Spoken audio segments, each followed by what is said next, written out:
Hello and good morning, everyone. Welcome to this week's new episode of Breakfast with Boom. I'm your host, Mr. BoomStick XL. And folks, it is Zelda Tears of the Kingdom launch day. I don't know how many of you are playing. There's a lot of talk with the, below 30 frames per second, running at 720p. Versus a lot. I mean, I'm seeing it on the social, so we're gonna make it a conversation for today about Redfall getting some serious S for its 30 frames and 4K. I do think it's two separate stories, but we'll break that down. We're obviously going to be talking about Zelda, and who better to join us than Mr. Nintendo himself, Josh. N64 Josh is here, folks. I asked him specifically to be here because he is Mr. Nintendo. Listen, this is a great day for Nintendo fans. I'm a Nintendo fan. You're a Nintendo fan. And even at its minuscule 720p and 24 frames per second, this game is pretty damn gorgeous. And you know what? Innovation immediately punches you in the face with having to build things to get through these shrines. If you don't know what the shrines are and you didn't play Breath of the Wild, they're these hidden dungeons. Some of them are extremely hidden. Some of them are right out in the open for you to find. And they are challenging. They offer a great deal of rewards.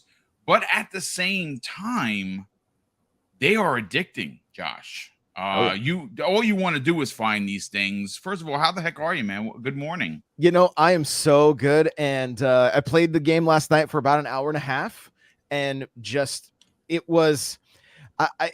kind of cool. Nintendo did Ask the Developer, and they did 5 parts, and the devs said they heard over and over again from people saying they wish they could wipe their memories and go back to Breath of the Wild, and they took that to heart and put us back in the same Hyrule, but changed it, gave us different abilities, added more to it. And I mean, it felt like going home almost, like just jumping right back in was just the music, the graphics, everything. I'm so glad to be back in the world of Hyrule. Yeah, I mean, listen, you can give Nintendo all the flack that you want for having a console that had outdated hardware when it launched in 2017.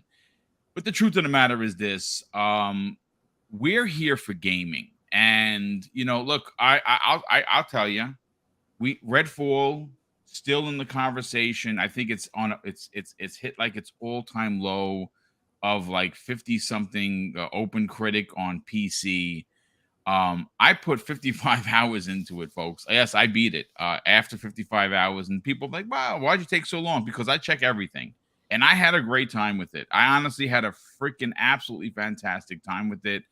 And I think the same could be said about Zelda. Now, obviously, the footage that you see in front of us is running a bit in slow-mo. That's because Josh is doing us a favor. We're going to run the footage for a little bit, then we're going to get back to some Hi-Fi Rush and then some from Forza on the back end.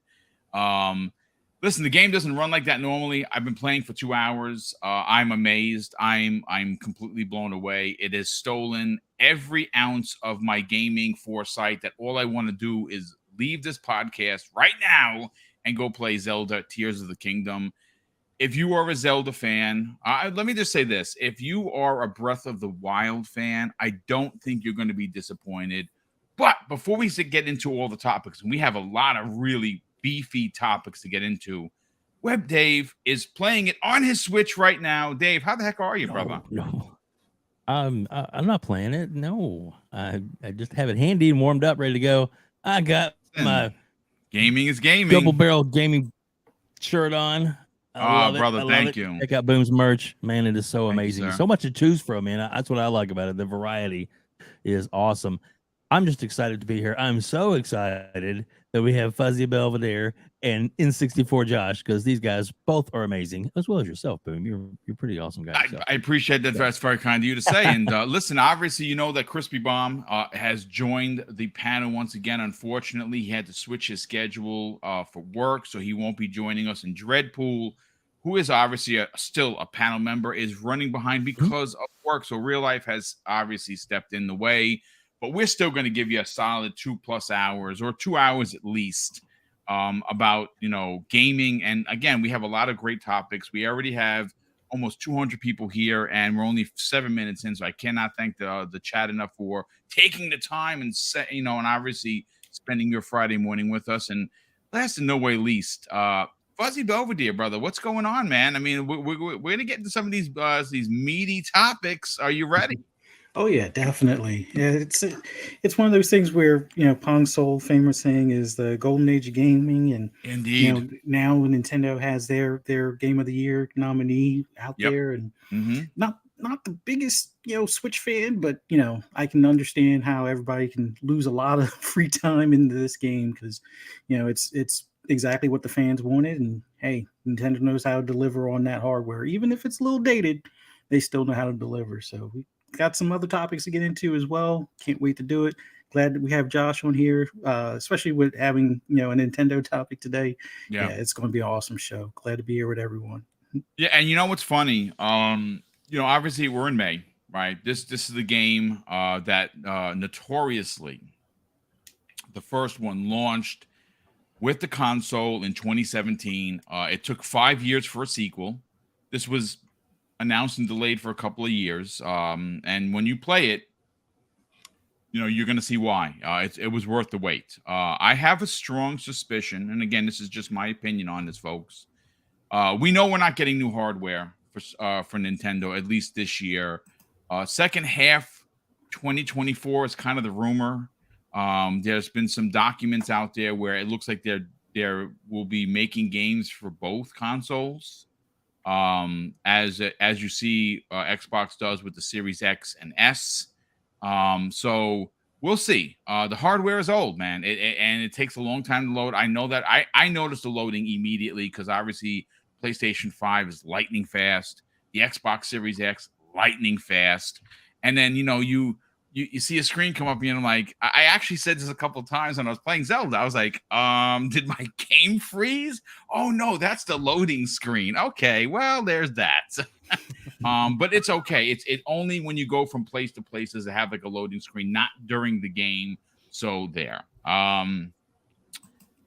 Look, let's get right into Zelda. Now, obviously, Breath of the Wild really took the world by storm because obviously it was a new Zelda.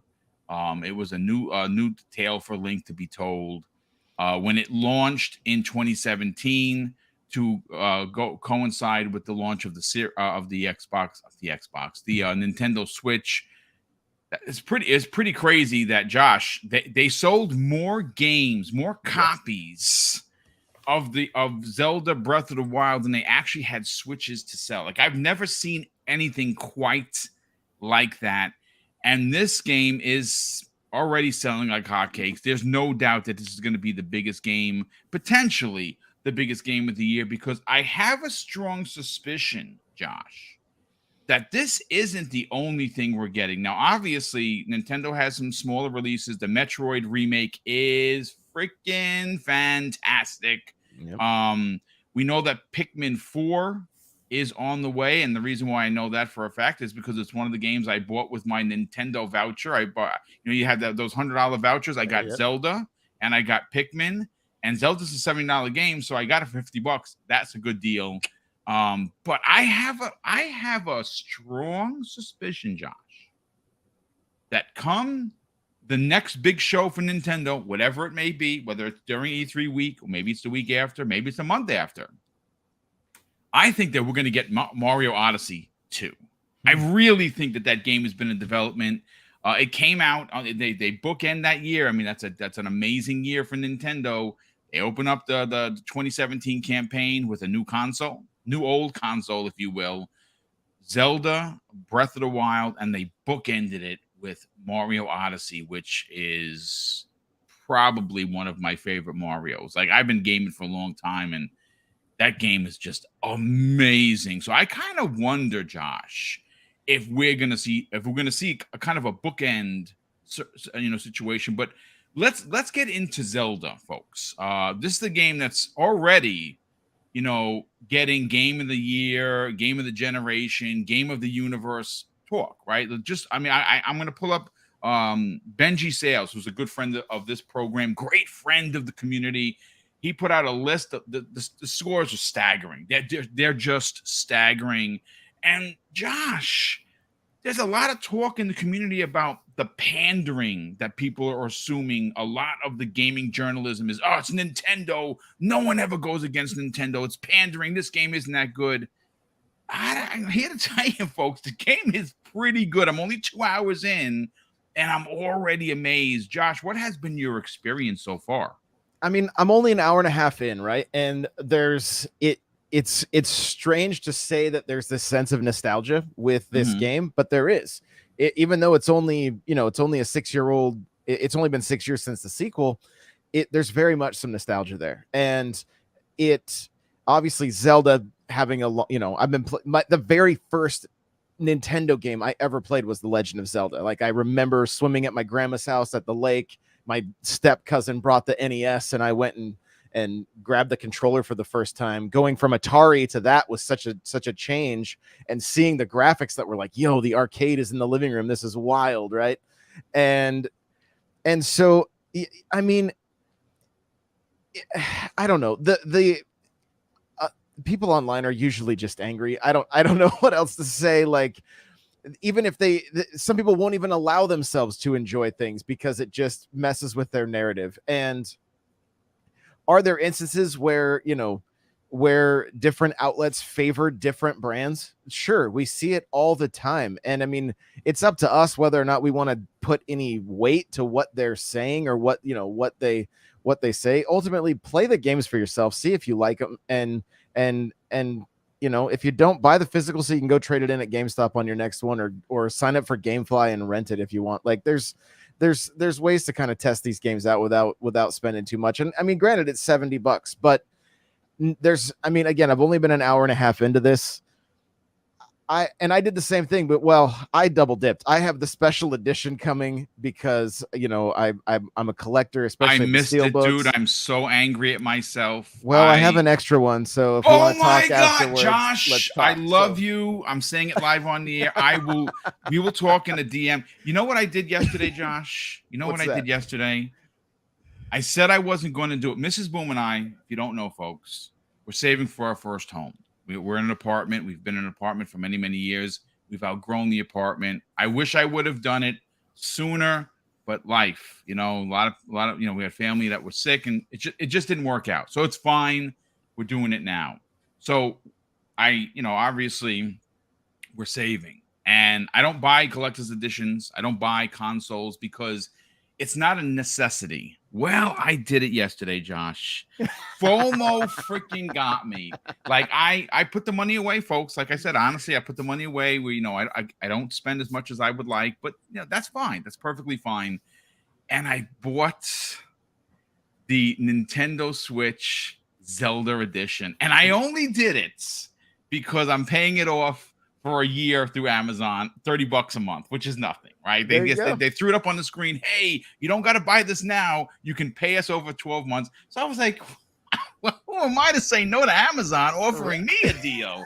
So I wound up getting it, but we'll talk privately. Yeah, I will buy that collector's edition from you and give you full on for it, and even pay for shipping, because that sold out so quick. Oh my God.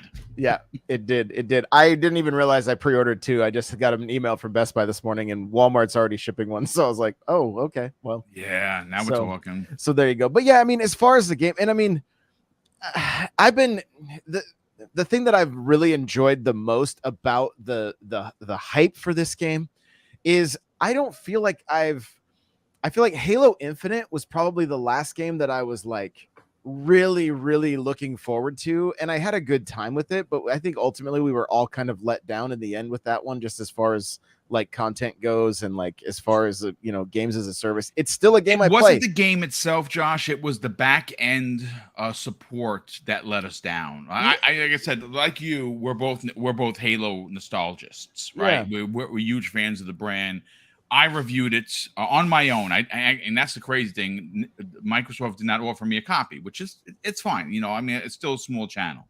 I gave both single player and multiplayer a 10 out of 10. I stand by that, folks. It is my favorite Halo of all time. But yeah, I like you. There is something to be said, and I don't know, Josh, because we're older than a lot of people in the chat, a lot of people in the panels that we work with. We're, OGs, if you will, old dogs, or, whatever you want to call us. Sure. So maybe, Josh, there's something there because we were there for the 8-bit first time we saw Link cut a bush and a jewel popped out, right? Yep. And maybe it's because of that. But I have to agree with you. I think the last time that I actually felt like that nervous excitement was Halo. I feel the same thing for Tears of the Kingdom as well. Good, great point, dude. And because I was so excited, like I talked about the developer interviews that they did. I ended up doing a 5-part podcast series on those, and just going through. But it was so neat seeing, anytime we get a peek behind the scenes of the game development, there's a greater connection to anything. It's just like when you watch behind the scenes of movies, or you get a better understanding of how, the way the artist looks at his piece and why this brushstroke, this brushstroke, and this, whatever the case may be. There's just a greater level of connection to it. And even seeing the pictures of them during this interview, they're all laughing. There's just such a vibe about it that they've had such fun vibe to it. Exactly. Exactly. And that's what is really drawing me in ultimately.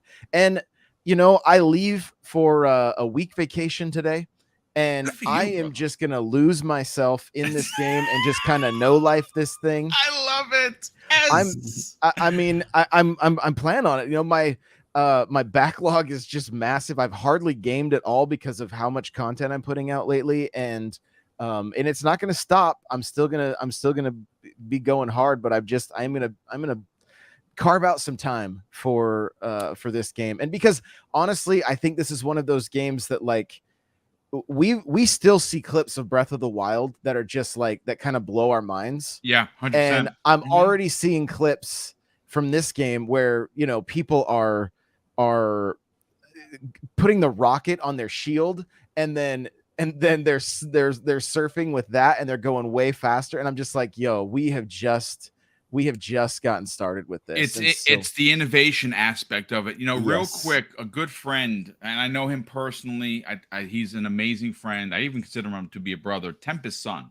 I know you're listening, brother, because he put a message. First of all, he's been a channel member for 43 months, which is crazy, right? He says, if I honestly didn't enjoy Breath of the Wild, is there enough change to this one where I might like it? Josh, I think based on what you just said, and I'm only 2 hours in, Tempest, I think there is, dude, because there's a building aspect that allows you to connect things. And Josh just brought it up. I didn't know about the rocket on the shield thing, but apparently you can build things to get to other areas. There's a building aspect that was not available in Breath of the Wild that is available here, because it's a necessary tool for you to move around the world, and especially during these shrines. I think there is, dude. I mean, honestly, I just think that because he's an anime fan. If you don't know who Tempest Son is, him and his wife are anime nuts.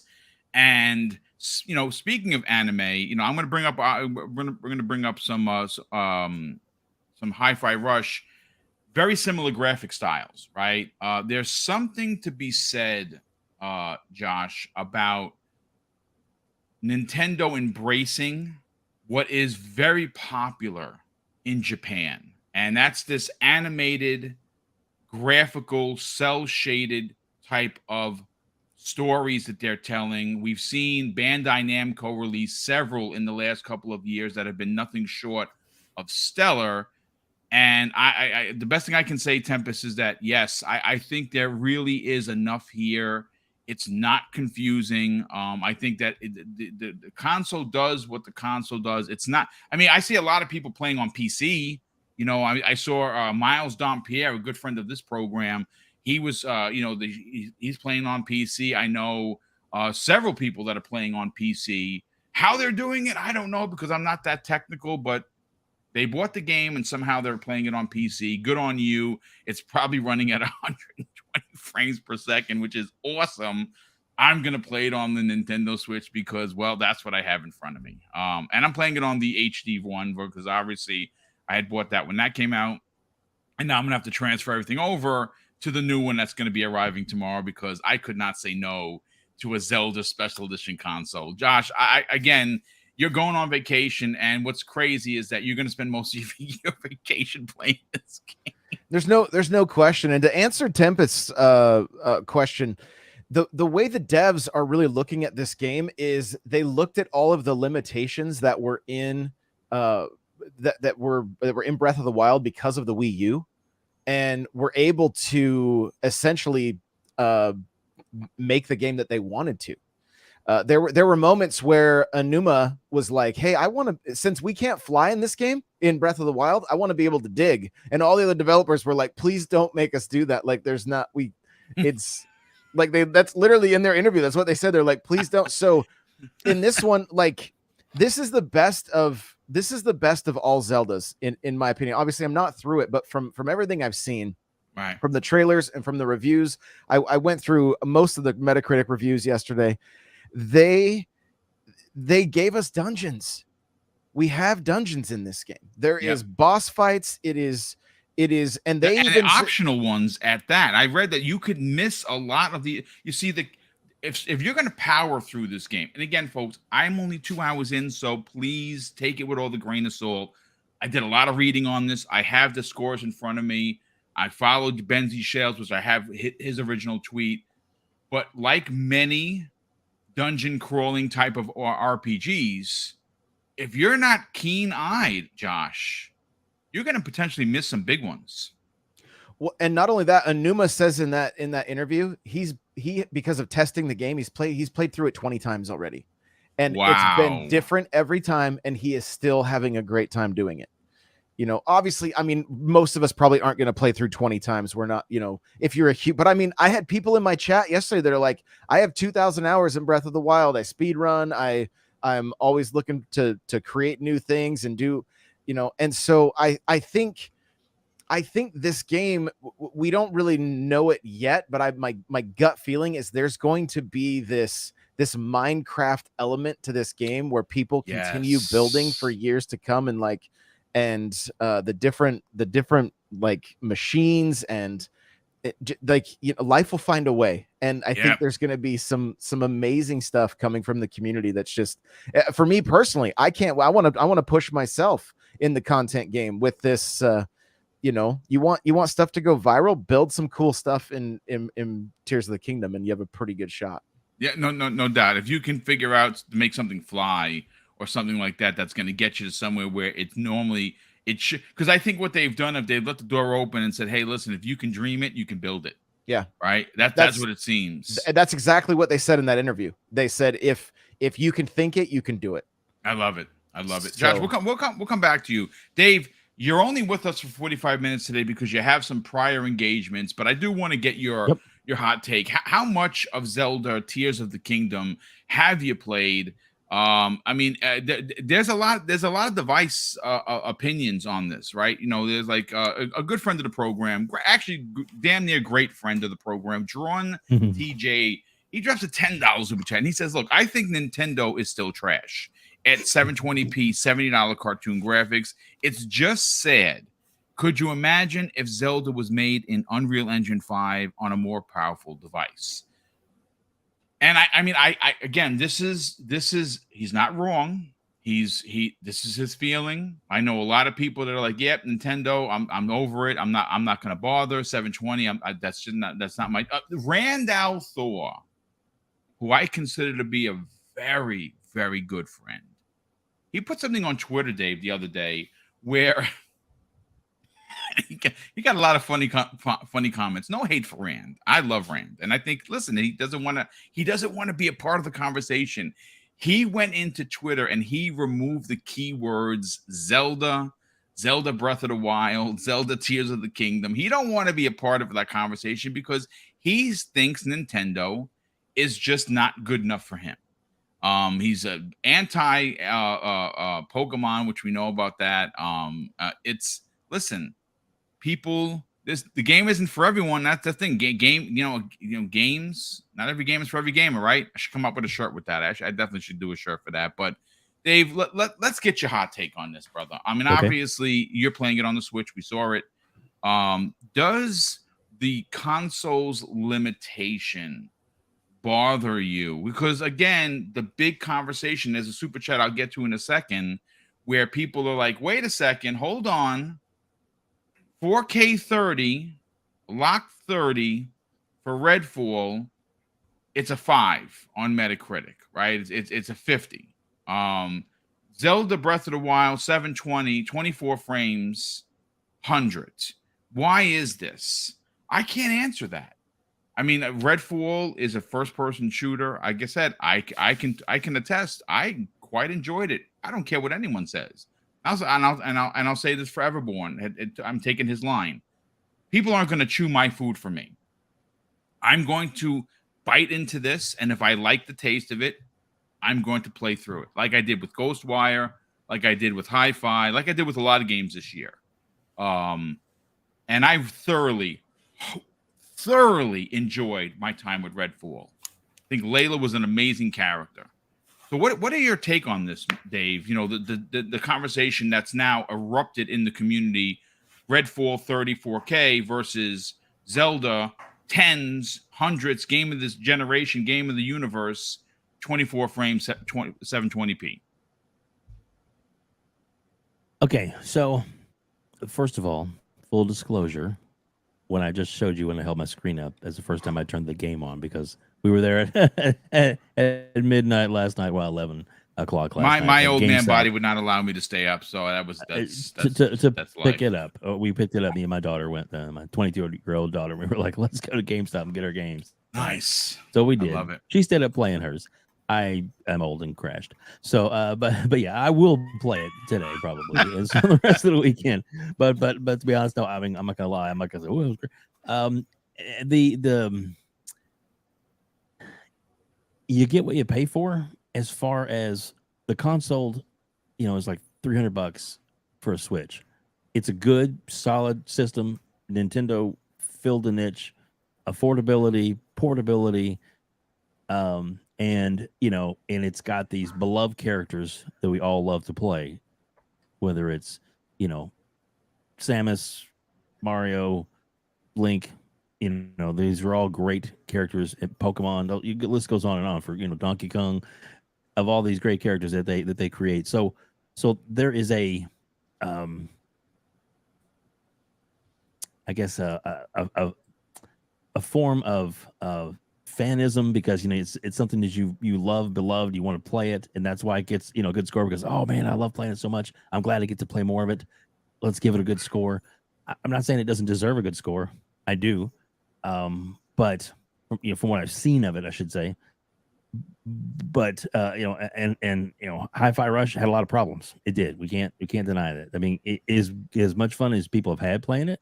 Oh, cool. Not the Hi-Fi Rush. You're talking about Redfall. Oh, I saw you right. I meant Redfall. I apologize. It's Hi-Fi Rush on the screen, so my brain went. Hi-Fi Rush on the screen, because this is by far, honestly, folks, not only one of the most perfect games released this year, it might be, and I think I'm being fair when I say this, one of the most perfect releases in the past decade. Like, this game has no bugs. It runs beautiful. But please, Dave, continue. So yeah, I would just say that the comparison between the two isn't a fair comparison, you know, because of the quote, the nostalgia factor, and it's built up.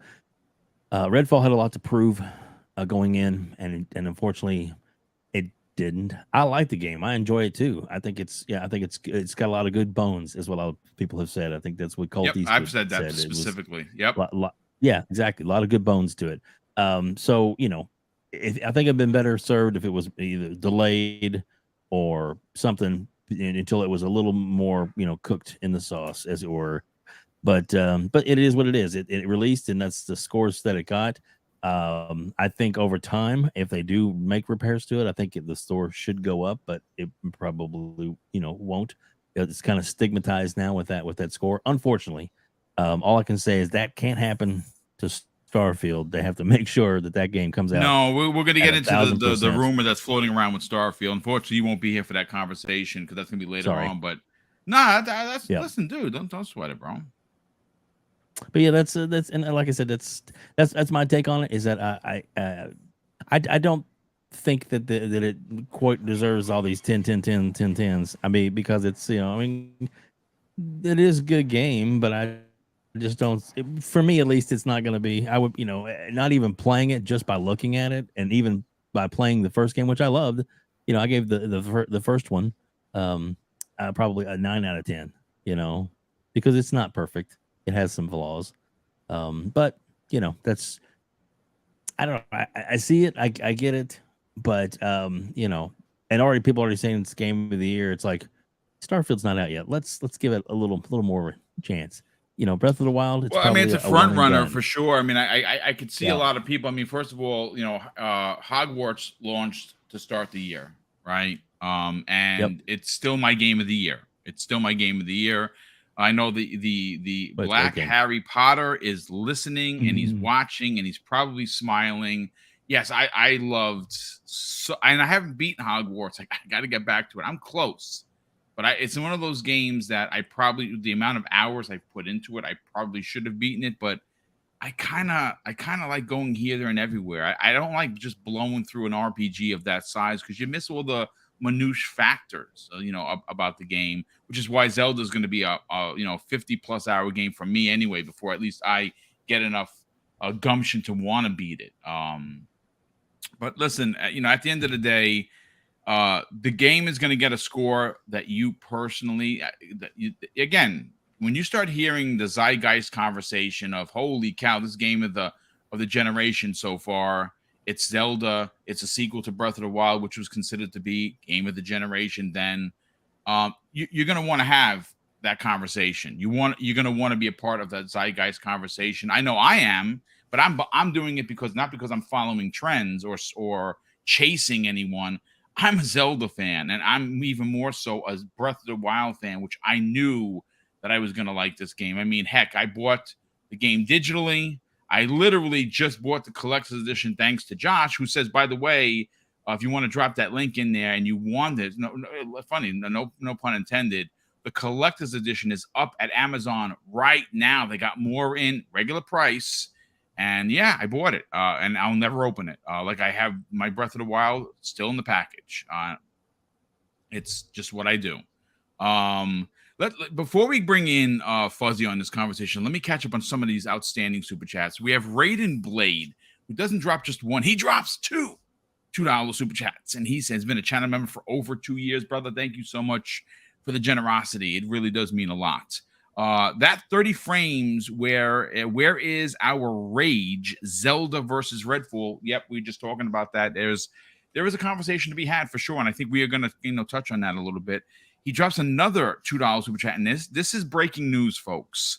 I don't know if we maybe we do cover it. Maybe we start talking about this because according to Raiden Blade, and now I've seen this from Florian Muller, who is of course FOSS Patents on Twitter, and Post Up, who we had on the impromptu show with King David and several other incredible members of this community for Wednesday when the news broke about the EU potentially passing the deal. Well, the UK's prime minister is out in there and he's making the rounds. And according to Raiden Blade, the UK prime minister looks to add pressure to the CMA.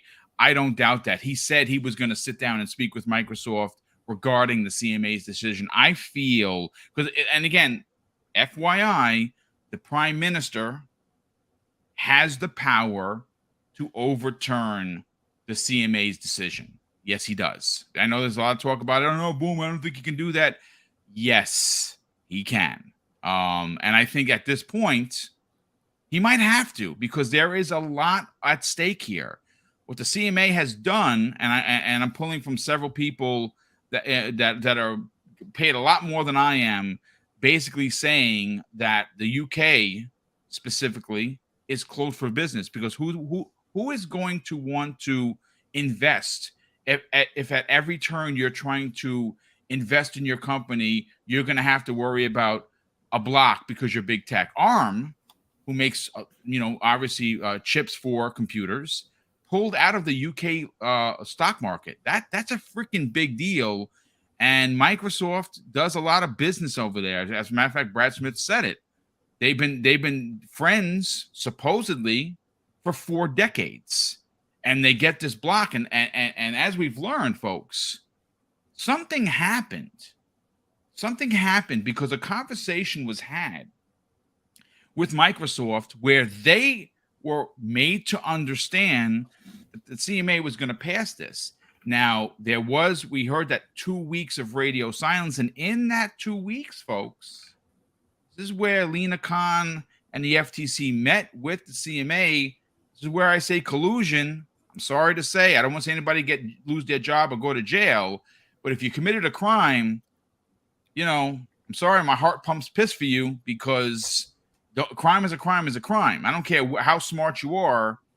If you committed a crime, and maybe she did, and maybe she didn't, I'm talking about Lena Khan with collusion, we're going to find out. But we're getting new, and a lot of people putting super chats in here regarding, as a matter of fact, Darren Haywood. Darren, brother, thank you so much for being here, and thank you for the generosity. He drops a £5 super chat, and he says, breaking, UK Prime Minister not happy with the CMA stepping in to change the regulations. Well, that's something. We also have Drawn TJ drops an additional very generous $5 super chat and says, let's see, what does he say here? Hi, amazing faces. Well, hello to you, brother. Good morning, and thanks so much for your generosity. Wow, we have a lot of super chats have come in. Holy cow. Drawn TJ drops an additional $5 super chat and says, the Asus ROG Ally is going to destroy the Nintendo Switch. Hopefully you can access the Nintendo store on it if it's for the better. Yeah, I mean, look, I know a lot of people are playing on their Steam Deck. They're playing Zelda right now on their Steam Deck. I don't know how they do that. And you know what? I'm okay not to know. That's fine. I'm gonna play on my old ass Switch hardware and just enjoy the H of it. Yeah, it's fine. Watch out for Nintendo ninjas. Nintendo is always watching. Let me tell you something. They're kind of like the Pixar lady, always watching. That lady from Monsters Inc. They're always watching. We have Fanto Sir. Hey, what's up, Fanto? It's a name I've never seen before. First of all, welcome to the program, brother, and thank you for the very generous £2 super chat. And says, like comparing a vintage Rolls Royce to supercars. Yeah, that's a fantastic point. Listen. I mean, if you don't like it because it's running at 720 frames, don't buy it. Speak with your wallets. I think the difference, Boom, to me, is that Nintendo's meeting their expectations and Xbox is not. Is not. That's a strong point. And you know something? You're not wrong. I'm an Xbox guy through and through. Like I have been since the, they pulled me away from the GameCube, right? Halo solidified Xbox will always be my second console, or at times my first, but the problem is they're not meeting the expectations. We have, PlayStation 5 has like 8K on the box, like we see 4K 120.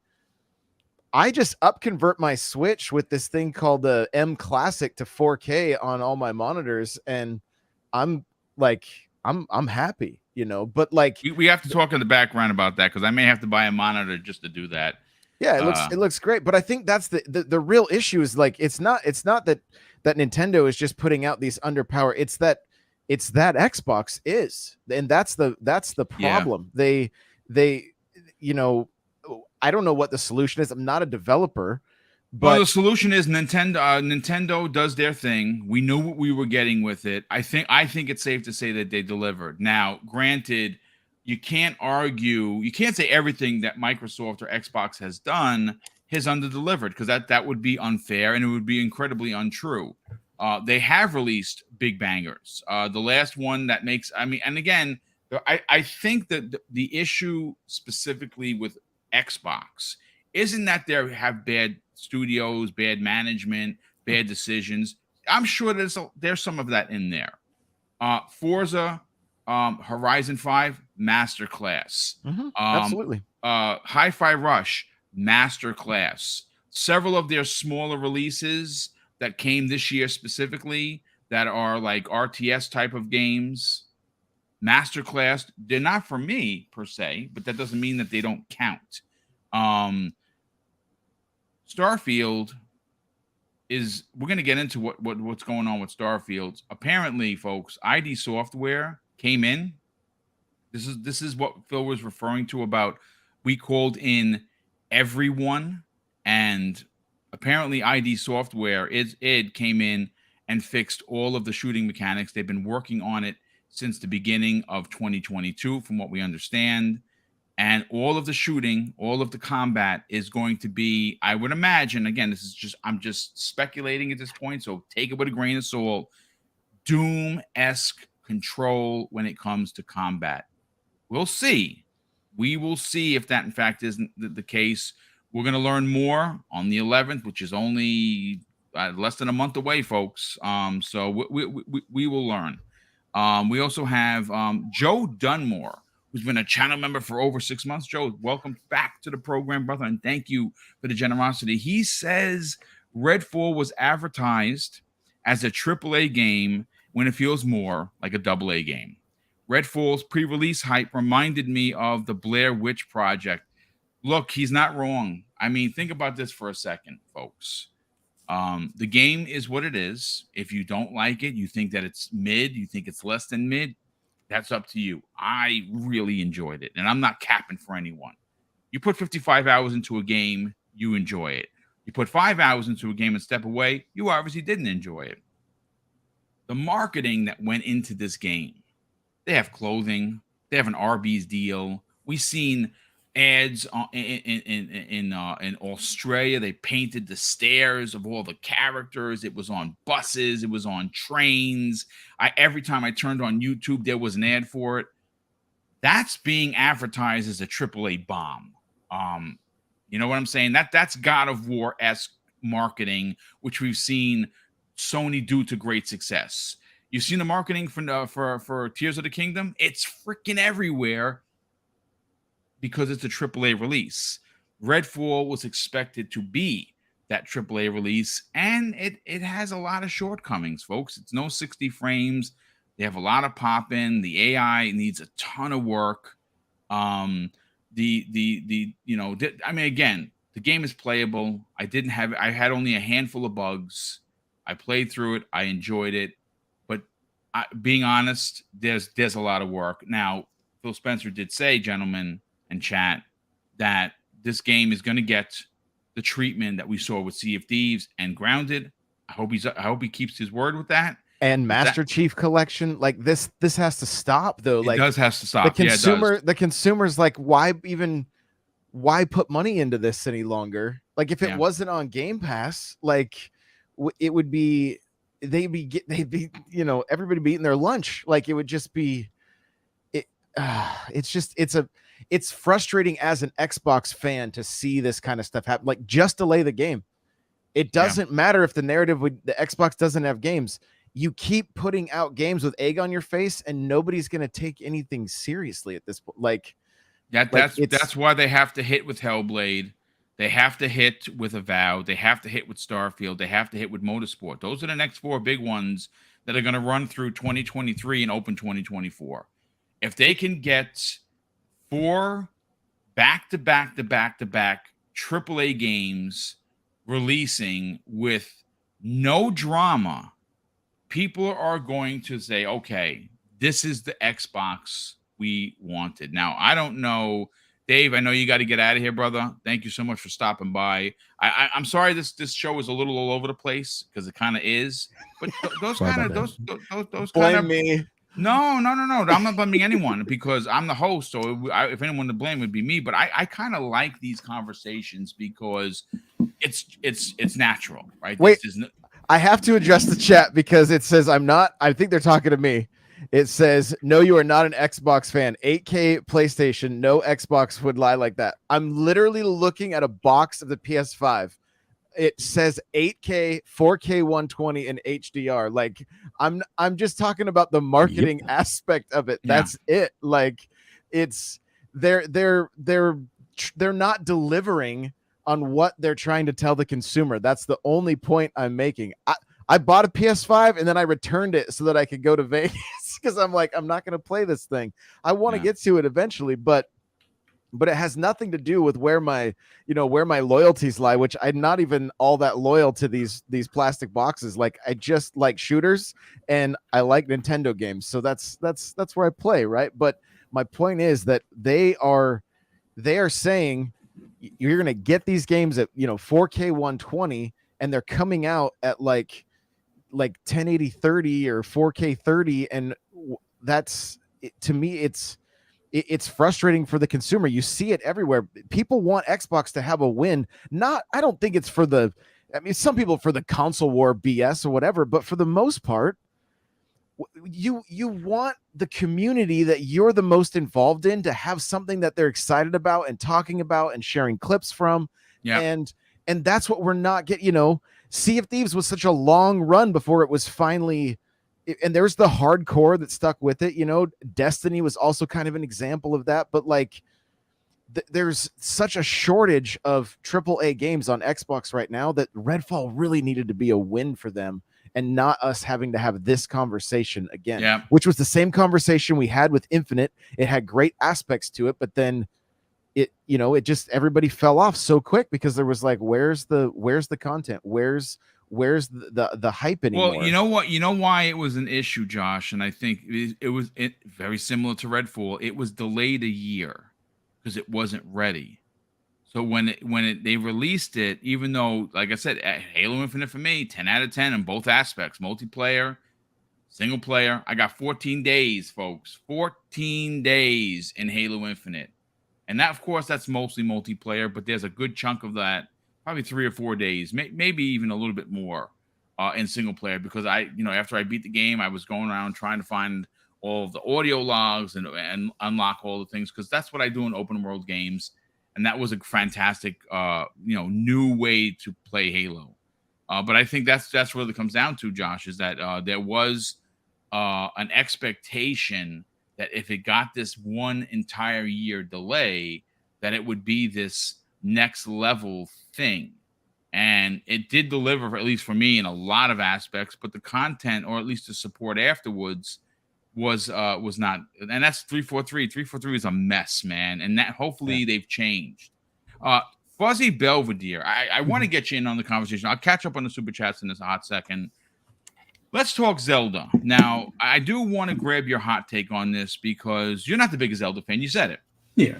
And that's fine. But you are a gamer. Mm-hmm. I want to incorporate Zelda Tears of the Kingdom, its scores, which I'm going to read verbatim from Metacritic, versus, now, again, there's a lot of talk. Why is Redfall getting assaulted, browbeaten, and we're just, again, I'm not saying I'm saying this. I'm saying this what the community is saying. Mm-hmm. And Zelda is getting a pass for running at 720p.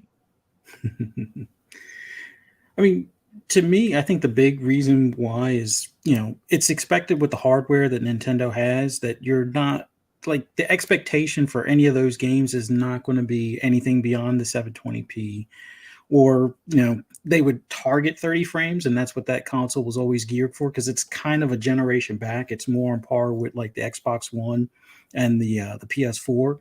So having something targeted at 30 frames is also to be expected. Now, not every game needs to be 60 frames. I mean, me personally, I prefer 60 frames just after all these years of playing 30 frames last gen, and then seeing a lot of the upgrades as far as like one of my favorite games, The Division, both 1 and 2, playing on the series console at 60 frames compared to what I was used to at 30. It's like a night and day difference. It's like at that point, it's kind of hard to go back, but I can totally see something that's more of a action RPG kind of game where quick twitch movements aren't as necessary, where you can play it and comfortably be at 30 frames with a few dips here and there type of deal, and have fun with it. And you gotta give Nintendo credit when it comes to their IP.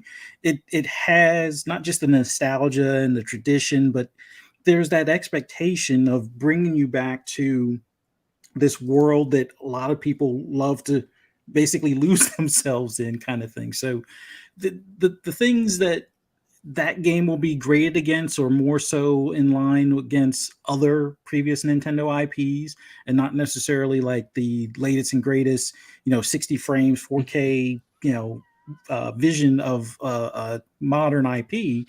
So it has its own lane, I guess, is about the best way to put it.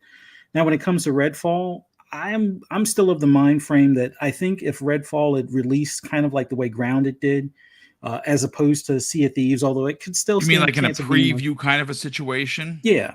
Yeah. I think that because looking back at it, I would have to believe that, especially after Phil Spencer's words and everything, what do you call it? Starfield got all of the attention, basically all hands on deck to make sure that game is ready for release. And I guess they saw the potential in that one being more of the system seller, or the draw to the subscription service itself. So they wanted to put every resource behind that. Unfortunately, at the deficit of Redfall to some extent.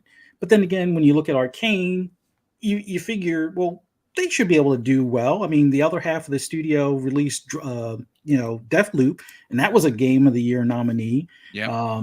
And they didn't have any real additional resources in that. So it's like, I guess there was some expectation that studio could kind of, surf on its own type of deal without supervision.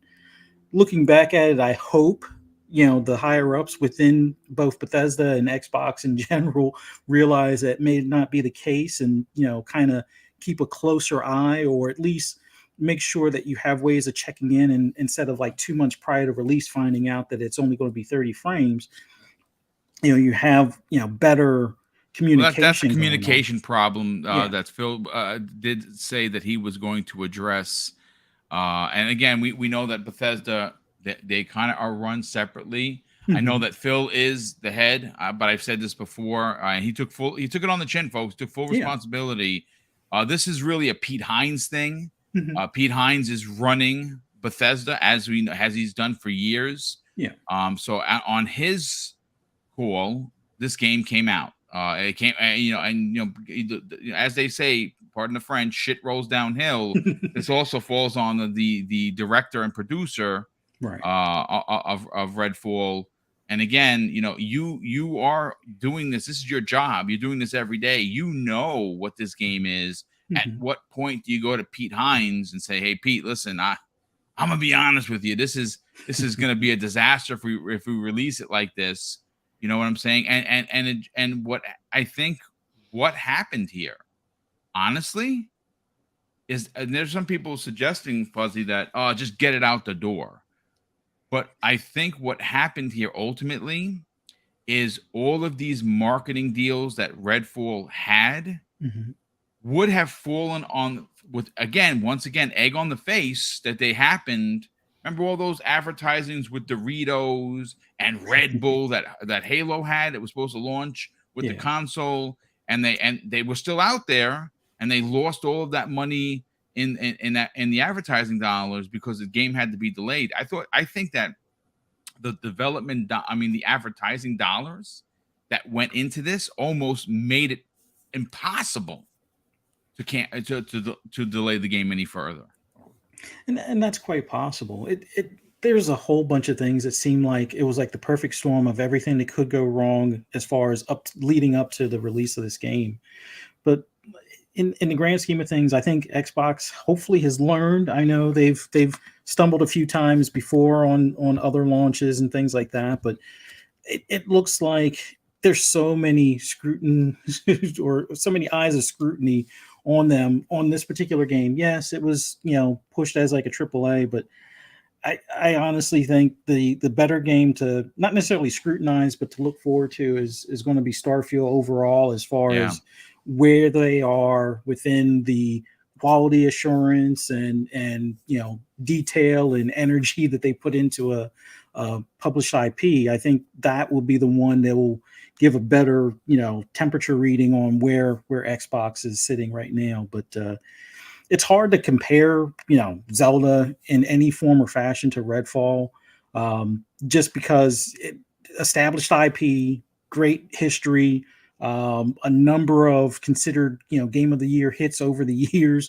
Whether it won or not, it doesn't matter. It's always been held in high regard as a great RPG from Nintendo, pretty much since the NES. So it's Redfall being a new IP. There's always that risk with new IP. You're always going to have to basically find an audience, and unfortunately, this first impression didn't necessarily find the audience that they wanted or landed as well for the audience they intended. But hopefully, we'll not that we'll forget about Redfall, but hopefully in a year or so, a lot of the oil and vinegar that's been discussed about Redfall will be forgotten when it's improved and whatnot. And I know some people may not be a big fan of investing more dollars into it, but then again, Xbox has done this before when it came to Rare with Sea of Thieves. The initial launch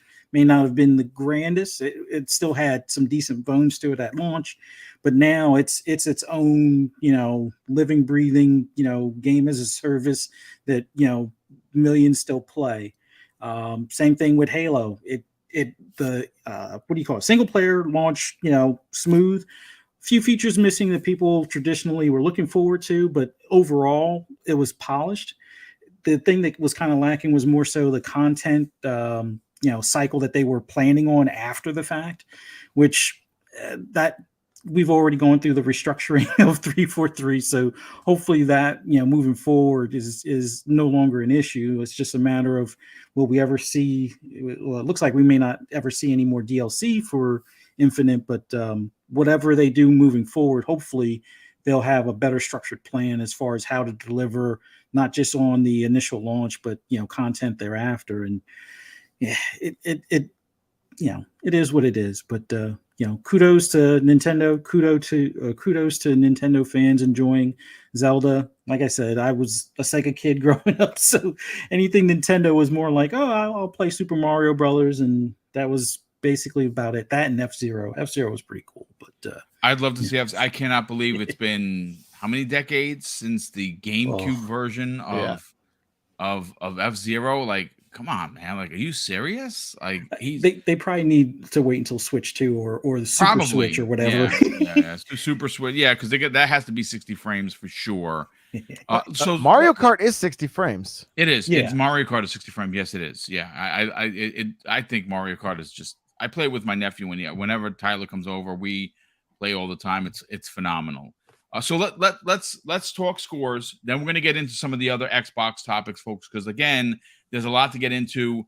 The Prime Minister conversation. I'm going to do some reading. I don't like shooting from the hip on certain situations like this because I need to read everything. I saw it when if there's one thing that I detest is reading from my phone. I did that the other day. I wanted to punch myself in the face. I don't like. I'm very prepared. I'm over prepared for these shows. I'm going to see if we can get to it because I do have a few topics that we want to talk about. Obviously, Monday morning, we're expecting that the EU is going to announce, because they said that the rumor is the 15th, which is Monday. If in fact that happens, you can guarantee that there's going to be a 12 o'clock show because we have the Xbox lunch break special at 12 p.m. Web Dave is a part of that. Crazy Lou Gaming is a part of it, and Fuzzy, who's still here, is a part of that.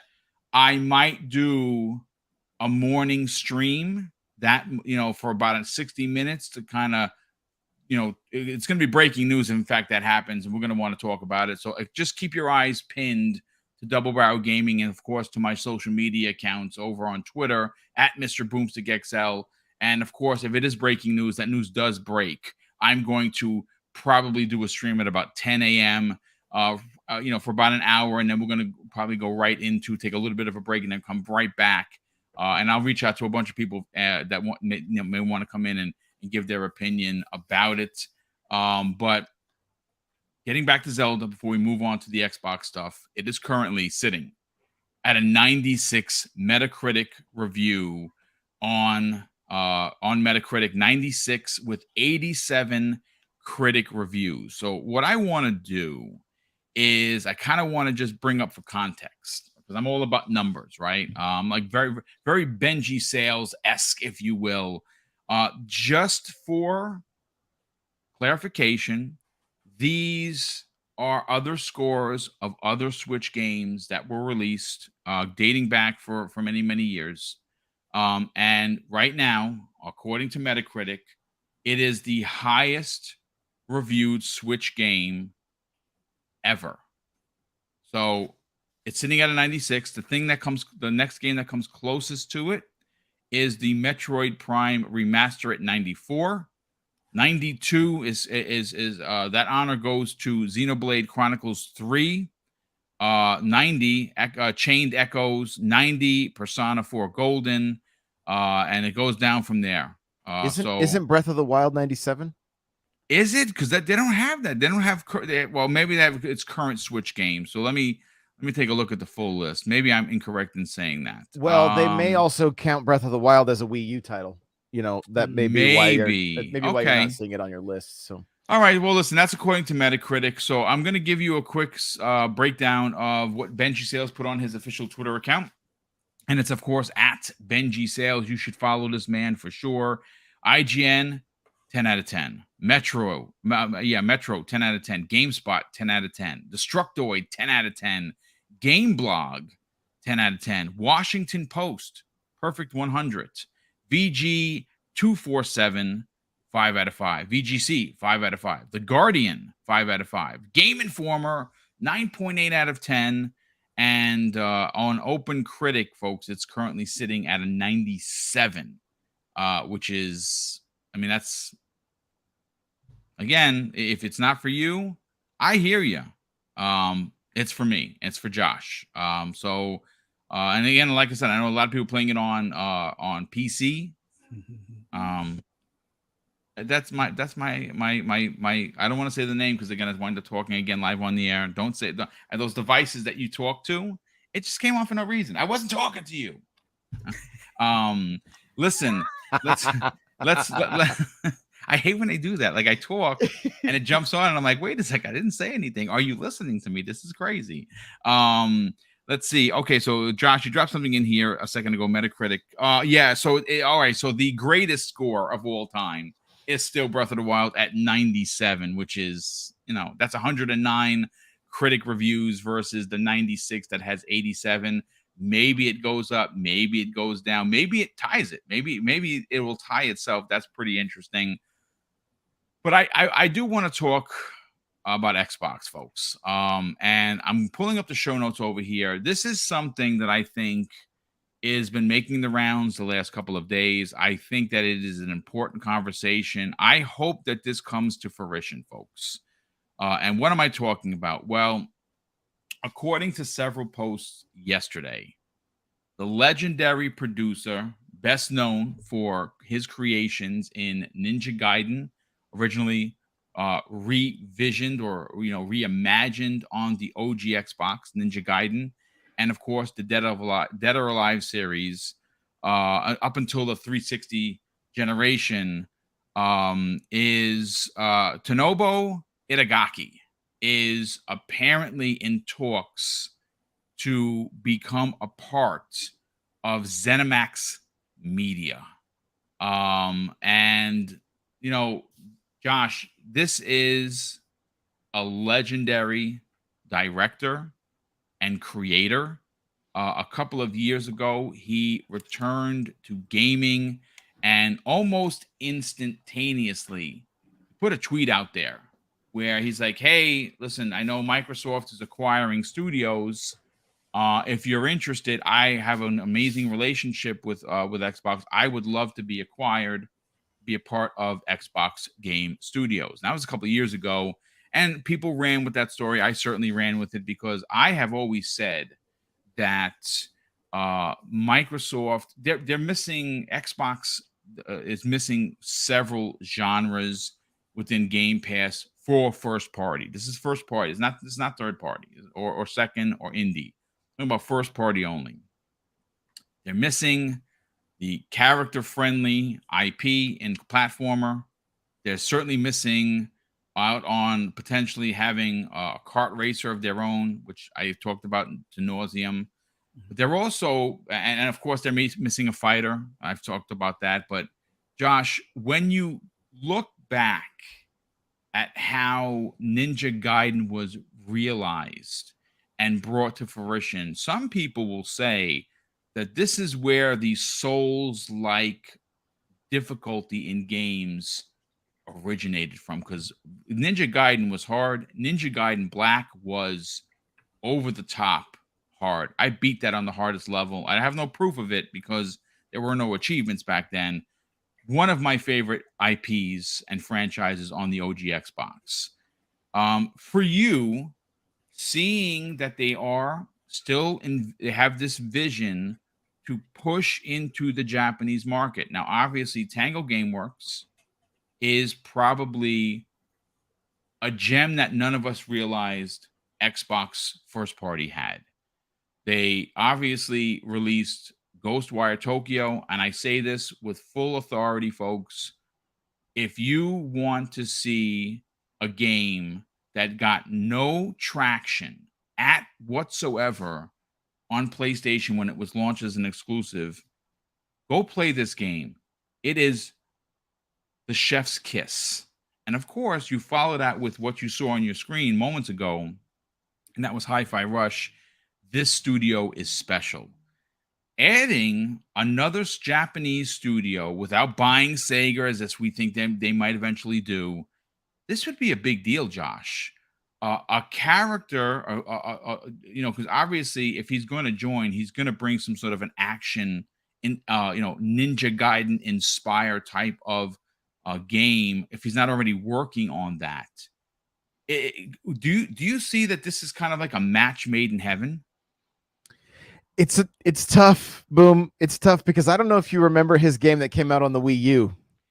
Yeah, it wasn't that great. It was very forgettable for sure. Devil's Third. At one point, it was worth a fortune because there were so few copies out in the wild because they just didn't believe in it at all. And so it's one of those situations where it's like the possibilities are there for something incredible. Ninja Gaiden, amazing. I would go to bed so pissed at that game. I'm like, I'm trading it in tomorrow. And then I'd jump back up and play it again and eventually played through it. And then Ninja Gaiden 2, absolutely amazing. I've always loved fighting games. The Dead or Alive games were fantastic.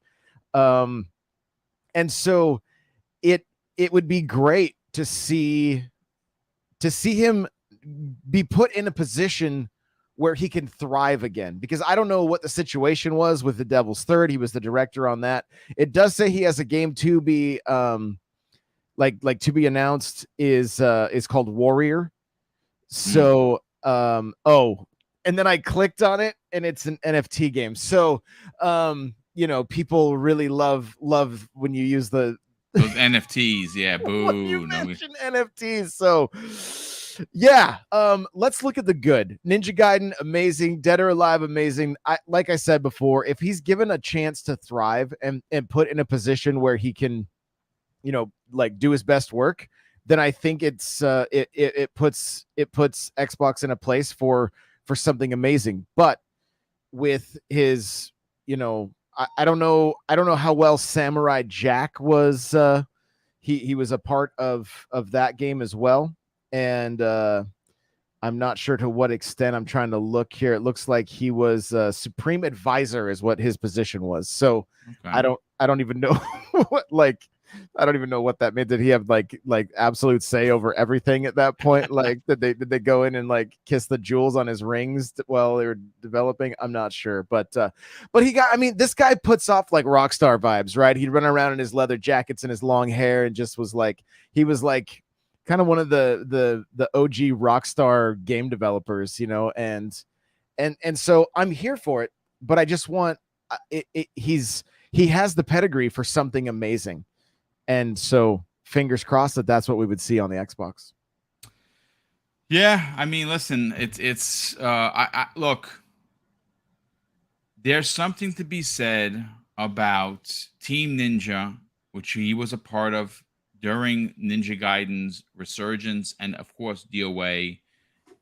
They had a ton of funding from Xbox, who was trying to find its way. Now we know it's incredibly important for games to be a part, new games that make you think and get excited for content is key for Xbox Game Pass, right? Microsoft is one of the few publishers that are doing things different. Obviously, of the big three, Nintendo, very traditional. Buy our box or buy our handheld, play game, buy game. Buy game multiple times, because that's what most of us do with Nintendo stuff. It is what we're part of the problem, Josh. We are the problem. We are the problem. Yes. At Sony, they're buy our box. We're going to charge $50 more. Buy a box, and we're going to charge you X, Y, and Z for game. That's very traditional. That's a very, very traditionally Japanese way of doing business. Microsoft, I said this before and I'll say it again, kicked the teeth of the industry in with Game Pass back in 2017. And right now it's over 30 million. They want it to be 50 million. The only way it gets there is if Microsoft, if Xbox starts delivering on their promises to us, right? And they're going to get there. I know there's lots of, we're going to get into the Starfield talk in a second. I think I don't think Starfield is going to be disappointing at all. I think it's going to hit on all cylinders. I think it's going to be generational. I think it's going to be looked upon as an absolute strong contender to go up against Zelda Tears of the Kingdom. I don't doubt that at all. God Howard, as he's known in many circles, this is his life's work, folks. I understand it's been delayed several times. I understand that they're, Bethesda, as it's also known. I don't think that's going to be the case. I have faith, and maybe it's my blind faith, and if it is, then I have to, eat my words when the game releases. But I feel what we're going to see in just about 3.5 weeks is going to be magnificent. And I think what we're going to play ultimately is going to be a game of the year quality. Bethesda has not had a launch this big around their brand in decades. This is the first new IP for them in over a decade, maybe longer. And I don't think this is going to come by and it's going to be just, mid. I don't think that's going to be the case. I think that when you heard Phil say that it was an all hands on deck situation, I think he knows he's the boss, right? He has the info. I listen. He said it. You don't have to believe me. I'm just a dumb podcaster, right? He said he doesn't expect you to believe him because he's not. You shouldn't believe him. He said until you got the controller in your hand and you're smiling. Now, what is that? Is that more empty words? Because I saw people like, oh yeah, that's just Phil Spencer with empty words. I don't think he ever. I've never come across a Phil interview that I was like, yeah, that guy's full of shit. I've never done that, and I'm not a blind fanboy. I give them the smoke that's deserved, folks. I really do. I got no problem putting them on blast because I'm an Xbox guy. That's what I'm known as. And when they disappoint me, I'm not going to sugarcoat it because then I'll be a fraud, and I'm not a fraud.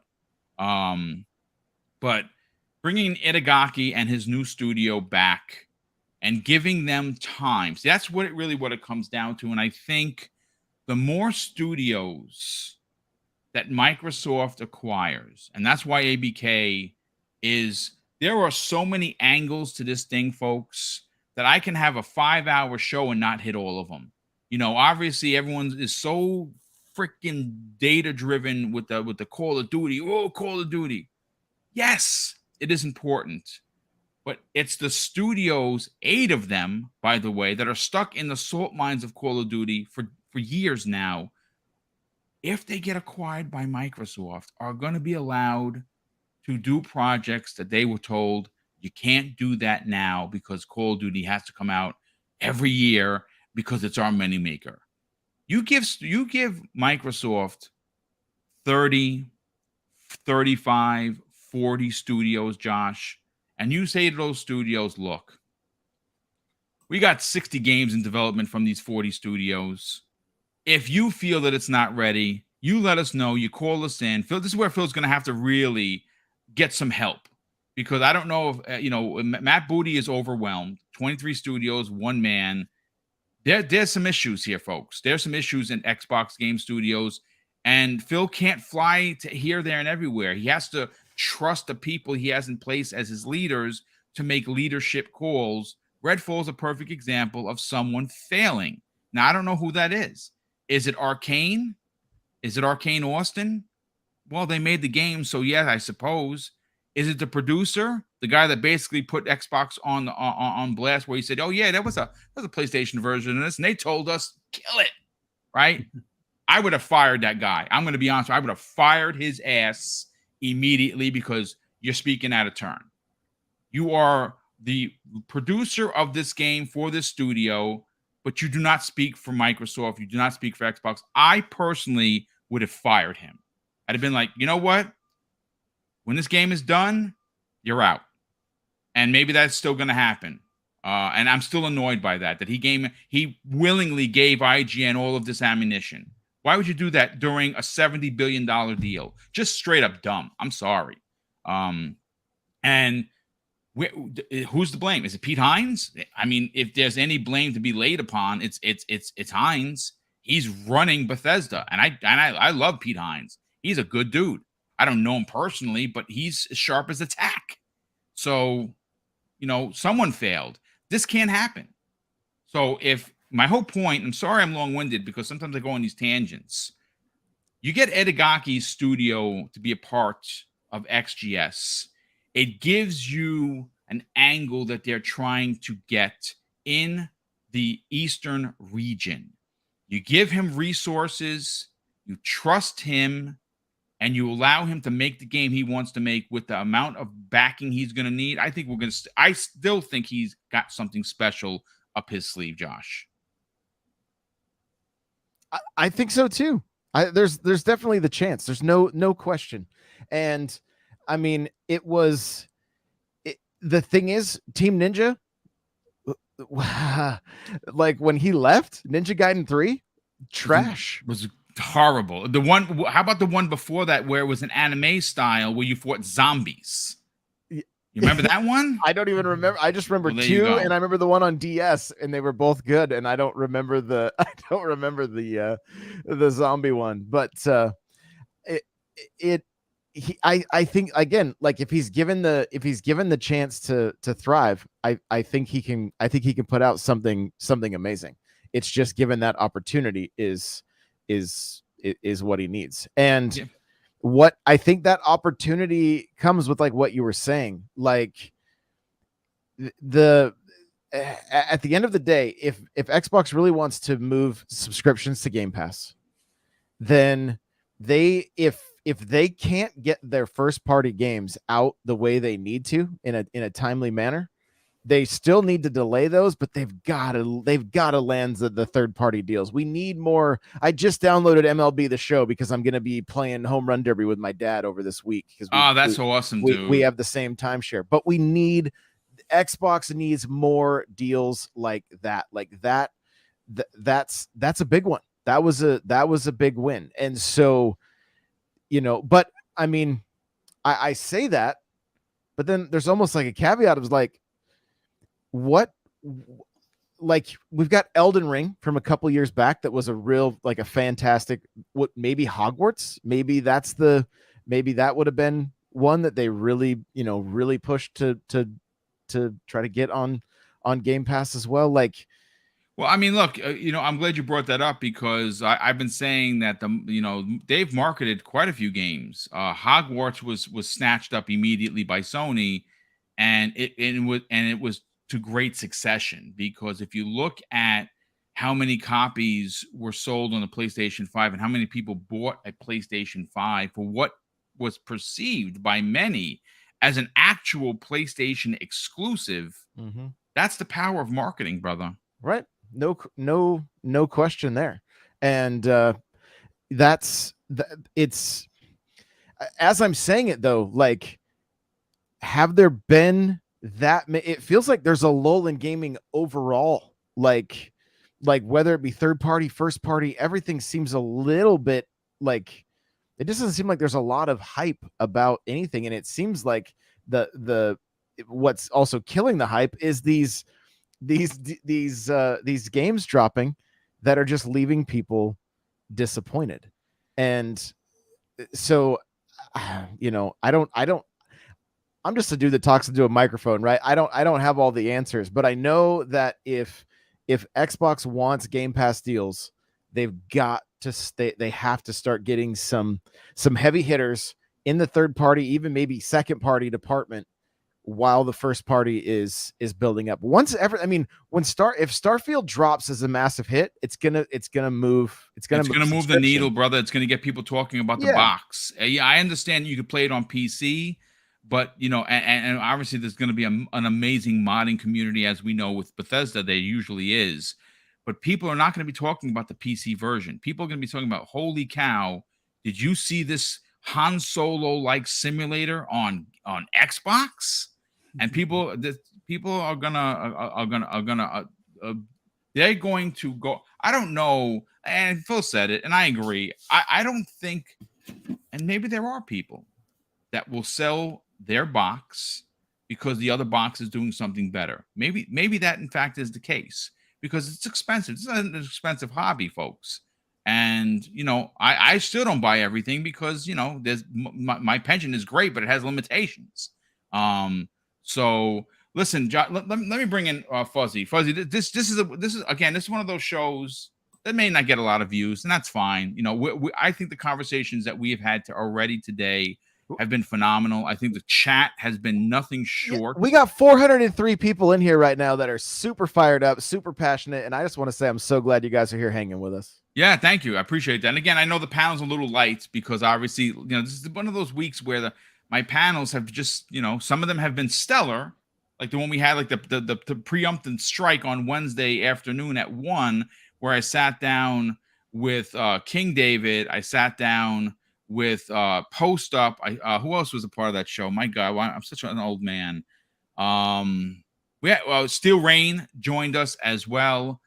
We had an outstanding impromptu podcast based on the news breaking for the EU approving this deal, and then of course later on that evening, prime time, we had it was a great panel, but it was a last minute kind of a thing because life happened. That happened today. So you have Josh who's joining us, you have Fuzzy, you have myself, Dave with us earlier. Fuzzy, I know this has been a conversation that's been here, there, and everywhere.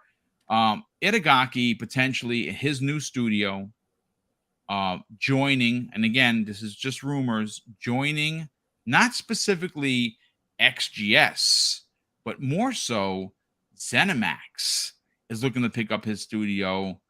That's adding more talent to XGS overall. I mean, is his studio and his brilliant mind that still has a lot of untold stories, would that be good for the brand? Would that be good for Xbox? Oh, definitely. I mean, they've been trying to get more and more developers in that region to put content on their box. And if you can get another studio to go along with Tango Gameworks, that definitely helps their efforts as far as expanding in that region. Now, it's not going to overnight start selling tons of consoles, but it's that build upon what they've done previously in comparison to the Xbox One generation, and trying to grab some of that growth that they had during the 360, which still may not beat the competition out there, but expanding your brand out there, expanding the type of content that you have to offer across the globe,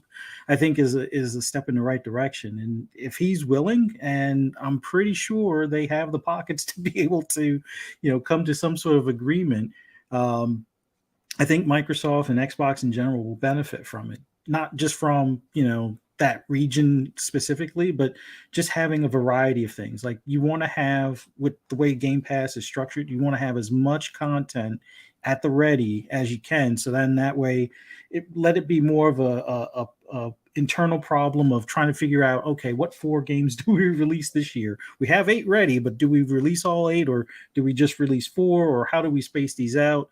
Do we put 2 RPGs back to back, or can we have a JRPG, the beginning of the year and finish off with a Western RPG, towards the end of the year type of thing. So having, possibly a, modernized Ninja Gaiden title come out in the next 3 to 5 years, or however long it would take him to get up and running, would be a worthwhile occurrence. Or maybe he has something totally different in mind, that could be that game that fills a certain niche within what they have to offer. And I can't see it being a bad thing. Like there's so many developers out there that Xbox should probably reach out to, even if it's just like a one-time project thing. But yeah, I know they want to own their IPs and things like that, especially considering how much money it is in bringing the IP to market. But I hope that they take him up on his offer. Looks like some DMs were exposed, and possibly there are some talks that have been going on for some time now. So hopefully, maybe it's something that's announced at the showcase a month from now, or maybe we get a surprise shadow drop a couple of years down the road type of deal. But in any event, I hope they take him up on his offer, and hopefully they can continue to expand in that region, and bring us games that people have been asking for on this console, that unfortunately some of the established developer studios or publishers seem to like play keep away with, whether it be because of PlayStation money or just PlayStation business dealings or what have you. But it would be nice to have them return to Xbox and bring something special to the platform. Yeah, I agree. Listen, before we get into Starfield, because there's a lot to get into, and there's a lot of rumors floating around Starfield, I got to catch up on some chats. First of all, Hargeet Chani, brother, thank you so much for always being here. And of course, thank you for being a part of Primetime Gaming. And Hargeet was a part of Wednesday's show as well. It was a pretty epic panel. If you missed the breakdown from Hargeet, from King David, from Post Up, from Steel Rain, and myself, it's live on all of your favorite podcast services, as well, of course, as on YouTube. It was an impromptu show, which may happen again. Hargeet, I know you're listening, brother. So if this news does pop off, as it's been rumored for Monday, and you want to be a part of either of the conversations I'm going to have, just I'm going to just make the show, and I'm going to send you the link. Just join, as I always send you the links via email. He dropped a $5 super chat and says, unfortunately for Starfield, it's now first party Xbox. So it will get the Xbox tax on reviews and meta. And I believe there is an Xbox tax. I'm sorry, there just is. And he says Zelda is the game of the year. There you go, folks. We have, let's see, Hush Al Ghul drops a very generous $5 super chat and says, game score is based on fun factor. At least that it is for me. Ingenuity, the game actually working. You want a game over 30 frames per second consistently. That is PC gaming. I mean, PC gaming is 60, 120 consistently. I mean, if you have a good solid rig, you're doing those numbers in your sleep. The new consoles, as it's been sold to us, they're expected. I mean, Aaron Greenberg said it when the X launched, that the standard is going to be 60 frames. Unfortunately, Redfall was not that. The 60 frames is coming, but like I said, I put 55 plus hours in. I loved every minute of it. Had only a few bugs. I had some popping. Obviously, the AI is just dumb as stumps. I've already said that multiple times, but I had a lot of fun with it. We have David Lyons in the chat, drops a very generous $5 super chat, and he says, I'm in a game rut. Any suggestions? Dude, that happened after I beat Redfall. I didn't know what to do with myself. Because Jedi, it's tainted me. Jedi Survivor has tainted me. The egregious bugs that I came across, I cannot. I got to get back to it. I almost feel like it was Horizon Forbidden West for me. The bugs just kept interrupting my game. Both those games, I lost half an hour saves twice. Actually, Horizon 3 times, Jedi twice, and I was pissed. So I'm staying away from Jedi. I know they just did like a 12 point something gig patch. From what I understand, the game still is a mess. And that sucks. That sucks. Because I'm a Star Wars stan, and I really like the character and his story. I'll get back to it eventually, but Zelda, sorry, everyone. Sorry, gaming. My life is over for Zelda. He says, any suggestions? Yes, I actually have one. Ghostwire Tokyo, if you didn't play it. I know that there's a lot of people that really loved it. A lot of people are like, yeah, it's mid. It's okay. It's been mid for you. All right. That game stole my life, and I loved every freaking second of Ghostwire. I say give it a shot, David. That at least that's what I would do if you're not going to get like, Jedi, which I'd wait on for the bugs, and Zelda. Torino Johnson. Hey, Torino, what's going on, brother? I missed your other super chat the other day, but I read it on one of the other shows. Thank you for not only that super chat, but thank you for this generosity. He drops a $5 super chat and says, hey, thanks, Boone, for suggesting Vampire Survivors, one of my favorite games of last year. I started playing it on Game Pass, got hooked, and then bought it for $5. Love this game. I'm addicted. Yeah, it has no right being as good as it is. That's the best thing I can say about Vampire Survivors. And you know something? That landed on Xbox and on Xbox Game Pass. I hope that, because Phil has like 300 hours in that game. I'm going to say this. I know this going to sound crazy. I hope Phil got on the horn with this dude and said, listen, we want to acquire your studio and have Vampire Survivor do the sequel, drop the big bucks in there, go from, now don't go crazy. Don't make this a, AAA monster. Give him the money. Let him go from 8-bit to 16-bit, like Super Nintendo graphics. Up the ante a bit. Right? That don't go crazy. Don't make it like Demon Souls. Keep it the way it is. Just give them a budget. Acquire the studio, buy the IP, because this is something. It's not special, folks. Vampire Survivors is freaking magical, is what it is. It's magic in motion. And if you've been holding off playing that game, trust me when I tell you, it's addictive like AF. But Brett Bingham, just a very generous $5 of chat, and says, Xbox, by using the renowned JP game creators such as Kojima, which, yes, Kojima's part of, he's making a game for Xbox.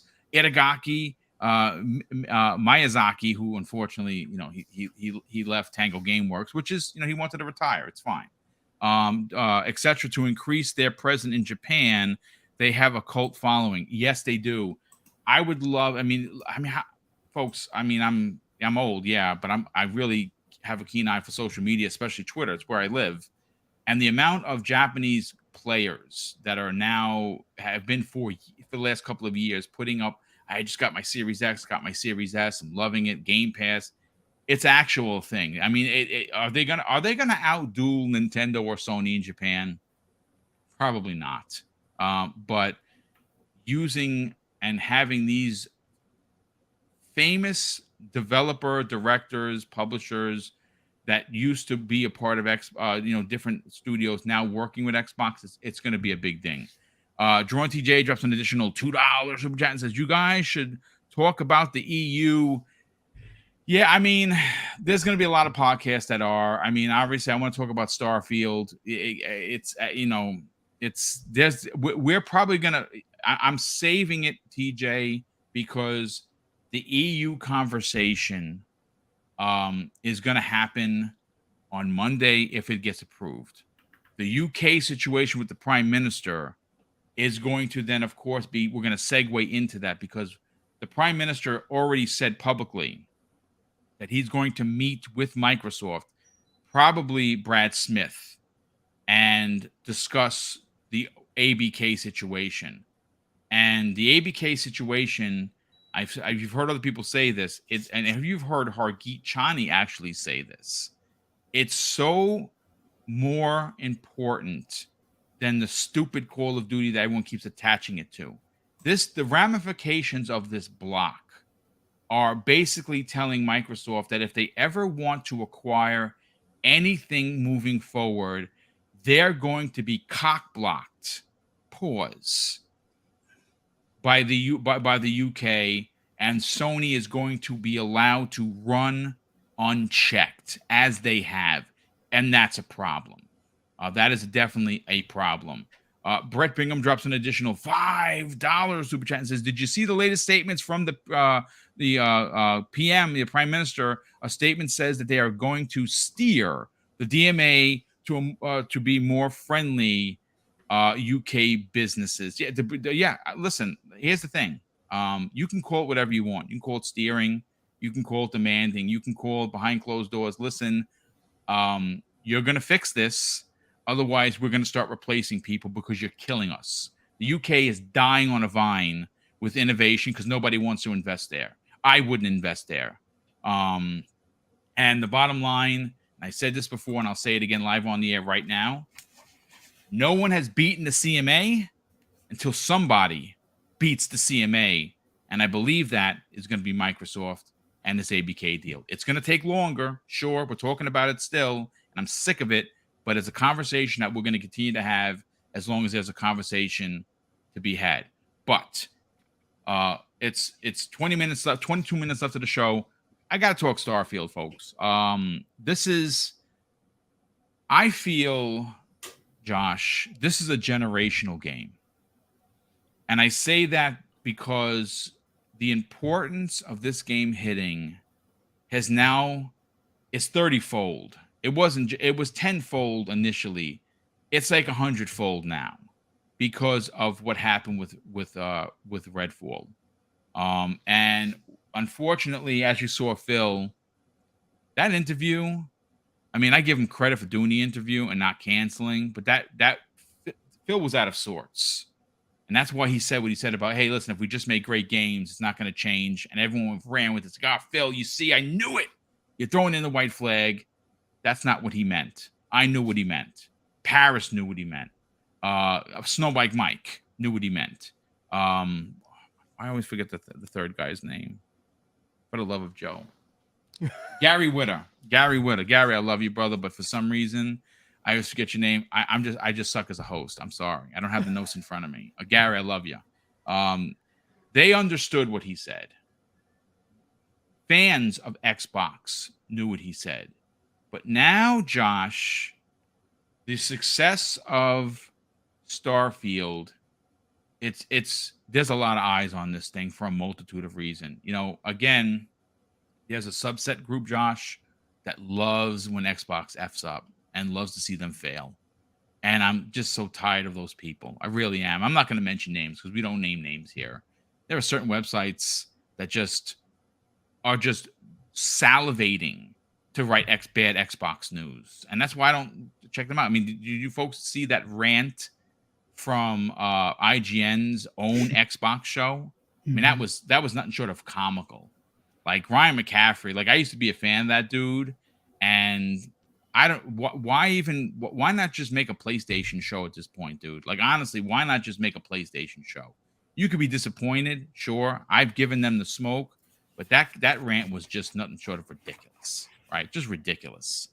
Let's talk about it, Josh. Let's Starfield. The rumor is that ID, the makers of Doom, were called to the carpet to help with this game's development in early 2022.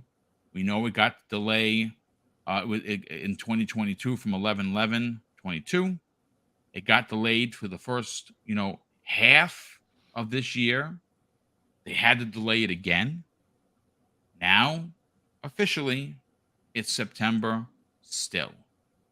The showcase on the 11th is coming. My question to you is, the pressure has got to be immense. But how big does this game have to hit to wipe this stink that has happened for Xbox in the first 6 months of this year. You know, obviously they missed a lot of dates with the 6 months. Hey, this is what the next 12 months. This is what games are coming. That got all left up. You know, obviously Redfall, the block by the CMA, that stung a lot. That took Microsoft by surprise. And then of course, you know, Minecraft Legends, for a lot of people, it's a great game. For me, it's not for me. It didn't hit as if it was expected. So they've had a run of pretty bad luck. Where does this leave Starfield ultimately? Nothing's changed. Starfield's always had to hit. It seems to be the showcase of the deal, honestly. Like that's what it seems like. It was the hypest game around when they announced it, and then the deal took place. And so it's always had to hit. I mean, period. You know, they want as many people playing this game. I mean, it's what we talked about earlier with Redfall. It's not just a game being fantastic where everybody is just enjoying playing it, but it's the conversations around it. It's the organic word of mouth, the marketing that takes place through shows like this, that when everybody's stoked on it, and you know, it for those of us that are on the online space all the time, and like the negativity gets old, right? And the frustration, it's tiresome. It wears me down, dude. Like the negativity, like I as you know, folks, I'm a positive guy. I always try to look at my glass being half full rather than half empty. The negativity, Josh, I'm glad you brought that up. It is draining as F. Yeah, no question. And it's you know, if Starfield hits, it's about the community enjoying something, and the community coming together, and you know, the clips that we're going to see of, you saw this on this planet and I saw this, you know, kind of similar to like the promises of No Man's Sky, right?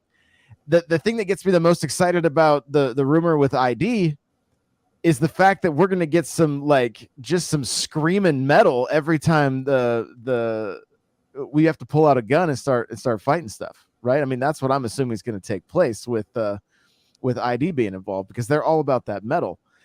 But jokes aside, like, I think combat is super important in a game like this. And when it comes to games like just thinking back on Skyrim, love Skyrim, fantastic. Is the combat why we're playing Skyrim? I wouldn't say so. Was the combat okay? Yeah. Did anything really stand out with the combat? Not really. I don't have much experience with Fallout, but I have seen the way it plays out, where you can kind of like pick your shots ahead of time or whatever the case may be. I lean heavily towards shooters when it comes to games I enjoy. So and obviously I'm not out here saying I hope Starfield plays exactly like Doom, but I hope that combat is a conversation piece, and not just something that's like, yeah, it's decent, but the overall hype of the game is the exploration or whatever. Like, I would love to see it have multiple facets that we all get stoked on. And you know, Doom has got those glory kills, and it's like it thrives in that area. So it doesn't need to be that extreme by any means. But if we can see, I mean, I buy skins in Call of Duty Warzone of guns that have the ability to rip people to shreds versus just the standard kill, right? Because that stuff, it just makes it more fun. And so if we can see something similar in Starfield, that it's like, yo, not only is the exploration amazing, but the combat is also like top notch. It just adds one more layer to that foundation of an incredible game. And so that's that. If it is true, I hope that really is the case, and that it's something we can all talk about, just being another fantastic aspect of Starfield. And he may have taken off. He did. So I'm gonna keep going. Well, I mean, Fuzzy, take go, by all means, pick up where I left off. I mean, for me, I think Starfield is going to be that game that a lot of people are going to spend a lot of time in. I know I am. Probably one of the biggest things I'm hoping that is in the game that I'm kind of looking forward to is that you can Sorry have about that, your own like gentlemen. little fleet of ships. Recruit your own crew members and things like that, which it seems like you'll be able to do. But I'm wondering if I can build multiple ships and then just have it as like Dock a little somewhere, mini fleet. maybe. Yeah. Yeah, sorry about that, gentlemen. I just had to answer the door because my amiibo just came in. So yes, Nice. the Breath of the Wild, Tears of the Kingdom. Yes, I'm all in, folks. I'm all in. But I mean, listen, Josh, you're right. But please continue, Fuzzy. Let's break down some of the stuff that has in fact been making the rounds. Obviously, ID stepping in to help with development, which I think is great. Like, this is what we see Sony do to such great success, right? They're having an issue. A team comes in, one of their first-party studios. They work in tandem.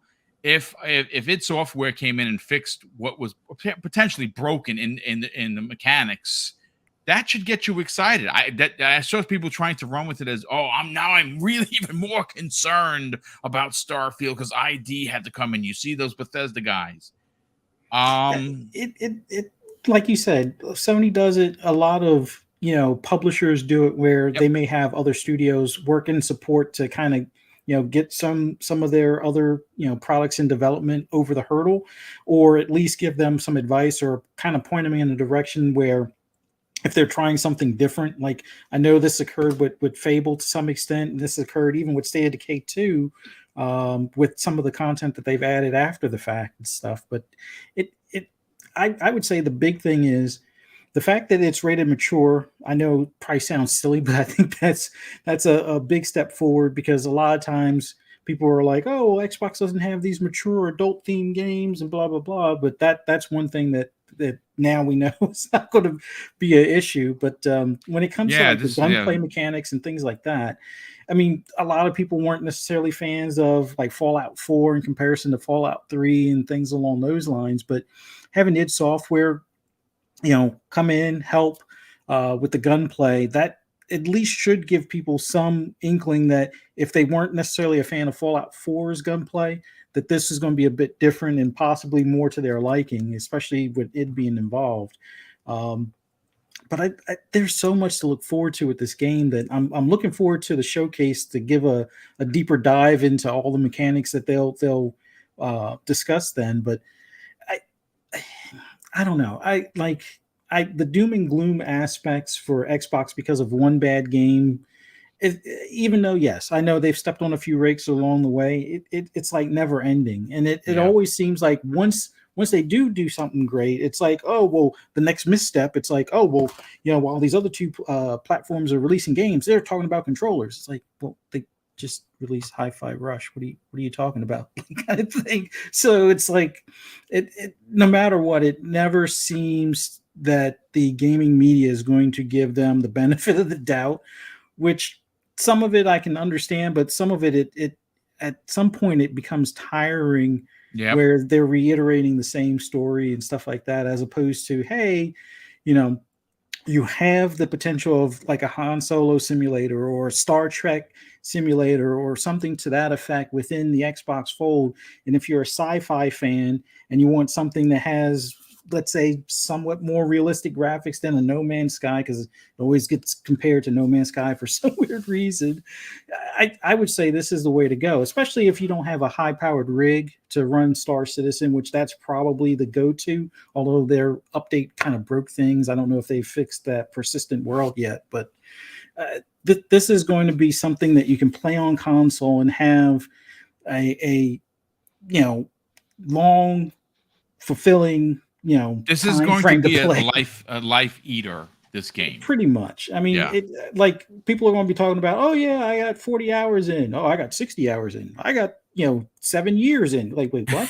It's not even 7 years yet. But that's going to be the discussion. And in all honesty, if you look at a lot of Bethesda's RPGs, they're the games that people play 10 years going. Yeah, with different example, Skyrim's still being played. It's still so. I saw a report yesterday. It's funny you say that, because I'm always reading, which is what you have to do if you run as many shows as I do. You got to have a lot of things to talk about. And apparently, Josh and Fuzzy, there's a mod to make the player a giant frog in Skyrim and play the game as said giant frog. Now, that's not how I want to play the game, but the fact that that is actually a thing in a game that's over a decade old just goes to show you how much, and again, this it's from the modding community. And I know that I said before, we're talking about Xbox and the importance of Starfield. Starfield is going to be massive on PC, dude. Like, it's going to be so big, it's bonkers. I give it 2 months before we have Jedi Survivor like missions on PC, like a almost like a Jedi Survivor type mod. I think that'll probably be one of the first few that they have, and of course somebody will do Thomas the Tank. Was it the tank engine as the spaceship or something like that? That'll probably be another one. And that was the first mod I turned on Skyrim, for the dragons to look like Thomas the Tank Engine. I'm just like, this is stop it. This. I'm not even joking. When you guys started talking mods, that was the first thing I thought of. But it's I think this is going to be a game that, it may not, win game of the year. It might. I hope it is at least in the nomination running. But I think people are going to be playing this game. Like, I know people are going to be like, hey, how many copies did it sell? Tears of the Kingdom sold 20 million copies in 2 months, and Spider-Man 2 sold 20 million copies in 3 months. It's like, yeah, but there's probably going to be like 30 million people playing within 2 weeks. So they may not sell all those copies, but there will be a lot of people playing this game, and they will be continuing to play this game well into the next decade, more than likely, or at least until there's the MMO version of Starfield, which, gotta believe that's probably something in the works as well. So look forward to, hopefully they do something bigger and better where they can transfer some of your progress from Starfield to that. Like, oh, you built these ships and bases, hey, they transfer over to the MMO or something. But yeah, we'll see. Like I said, I can't wait until June 11th to find out more about this game. Yeah, I mean, listen, look, the information is coming. Let me catch up on these super chats. It's been, a lot of them, and one makes a lot of sense. Now, again, me personally, this is just me, folks. Okay, you have not had a great first 5 months of Xbox in 2023. I'm not going to fight you on it. By all means, poop on the brand if you want. That's you're a customer. You are allowed to feel disappointed. I am nowhere near that. I think that the first 5 months, from January to May, even like right now, my Xbox has not been turned off. You know what hasn't been turned on? My PlayStation 5. I turned it on once, and I say this all the time, and I'm not being facetious. I'm not being console war. Last time it got turned on, I was dusting, and I hit the button. I was like, shit, I got to shut this thing down. Now, my Switch is on every day because I told you, like, I'm transparent, folks. I play Animal Crossing every day with Mrs. Boom. Every day we play. It's a family thing, right? Now, do I play every game every day on the Switch? No, it's mostly Animal Crossing, and then, of course, now Tears of the Kingdom is going to steal my life. But you know what has not been turned off is my Xbox. You know what has saved me personally hundreds of dollars this year? Xbox Game Pass. I'm an Xbox guy. Sorry, so if it has disappointed you, like it has Mag's been playing his PlayStation nonstop. He's been buying all his games with his game share partner on PlayStation. That's his prerogative. He's allowed to do that. He's disappointed. Okay, brother. To him, Microsoft has to respond. And when it happens, he'll be talking about Xbox again. For me, I think Microsoft has been continuously delivering. But some people are going to say, well, Boom, you're just being a fanboy. I don't think so, because I give them the right to smoke when they deserve it. But with all of that said, let me catch up on the super chats. And again, I cannot thank the outstanding and ridiculous generosity. We have, let's see, JD Gamer. He doesn't drop just one, folks. He drops several super chats. The first one of $5. He says, end of the year prediction. Starfield, Forza, Hellblade drop. FTC loses their lawsuits. CMA gets reversed by Prime Minister, and EU approves ABK deal. RIP Sony. I actually think that is very on point to what is going to potentially happen from June moving forward. And I will add to that list of incredibleness. I think what he said is spot on, everything that is going to happen for the remainder of 2023. But I think that because Microsoft has led us as Xbox fans down a very dark path for many, many years with the ultimate promise that they were going to deliver in first party. Phil said it. He sees it.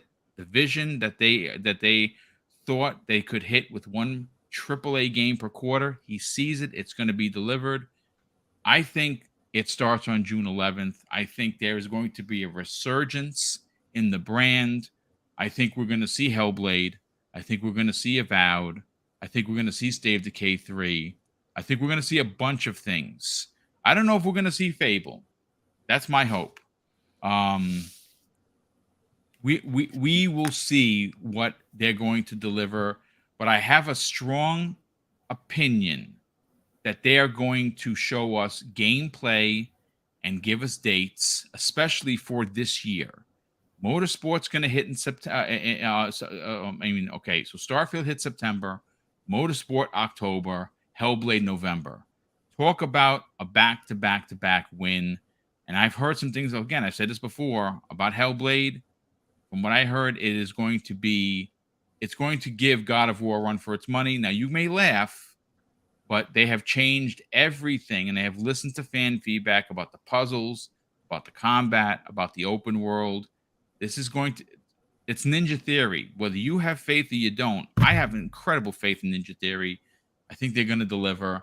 I think Microsoft Game Studios is going to deliver in June, and we're going to see one triumph after another. Again, it's me being hopeful. We'll see.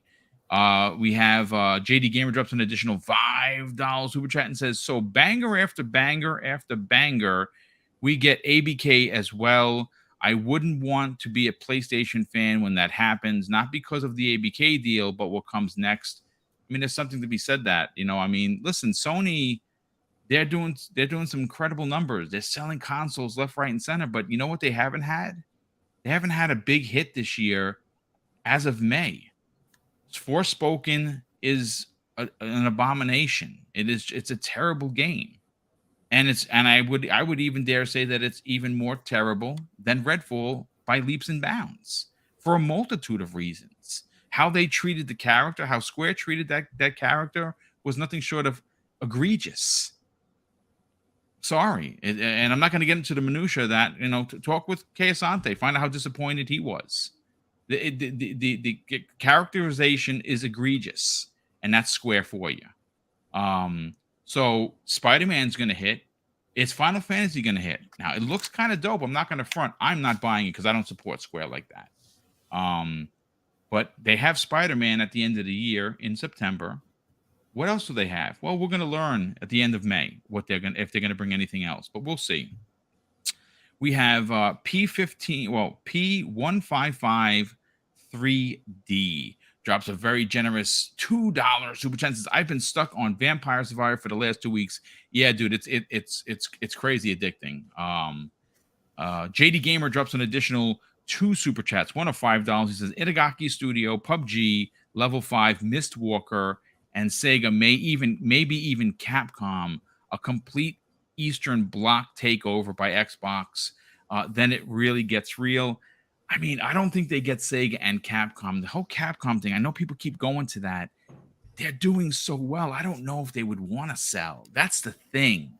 I mean, if this consolidation ideology happened in 2016 when they had to make those deals with Xbox and Sony for the exclusivity of Dead Rising and Street Fighter, when they were on the ropes of bankruptcy, maybe they're just making too much money, man. I don't know, but it's business. People want to make more money. Maybe they sell to Microsoft. They're not selling to Sony. Sony ain't got the money like that, so that's not going to happen.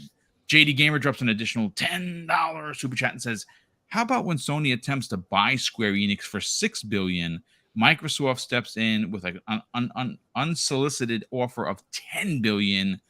That BDE for that's BDE for you. Big bank, take little bank every time. If I was Microsoft, I would do that. I'm going to be completely honest with you. I think the culture is so poor at Square Enix, I wouldn't touch it with a 10-foot pole. I think their ideology on how they treat their studios is gross. I think their ideology on the African American community, which we've seen time and time again, be very disingenuous and distasteful at best. I don't want Square Enix. I think until they prove that they could be better, I wouldn't touch them with a 10-foot pole. I'm sorry.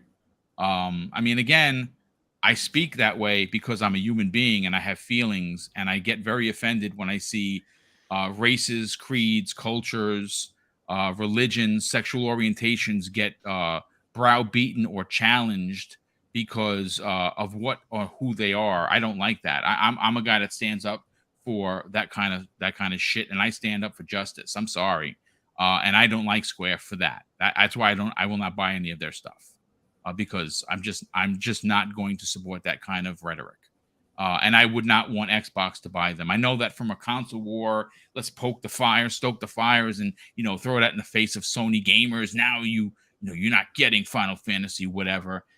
I don't subscribe to that. I hate console war shit. I really do. Like, I'm an Xbox guy, and I hate when Sony does poor things, but that's a stoking of the fire I would not want to be a part of. I think Square Enix is a freaking terrible company, and maybe that's going to change with their new president. I don't know. They have to prove me wrong. That's what they have to do, and for me to support anything from Square moving forward. Corbini Gaming drops a very generous $2 super chat and says, Nintendo Switch shots fired, the ROG Ally reveal. Well, they got my money, dude. I mean, I sold my Steam Deck privately, like I told you I was going to do, and that gave me the money, because it gave me actually almost most of the money for the Ally, which I'm a plug and play guy. I cannot wait to get into that. But listen, let's get everyone out of here. Thank you for Josh for joining us. Brother, it's great to see you doing the work that you're doing in the community. It is amazing to see your strides. I know we talk behind the scenes. I'm very proud of you, of what you were able to tell me, that you trust me, that you're killing it. Sell your brand, brother. Tell everyone where the number one source for anything Nintendo on TikTok and all of your other services is.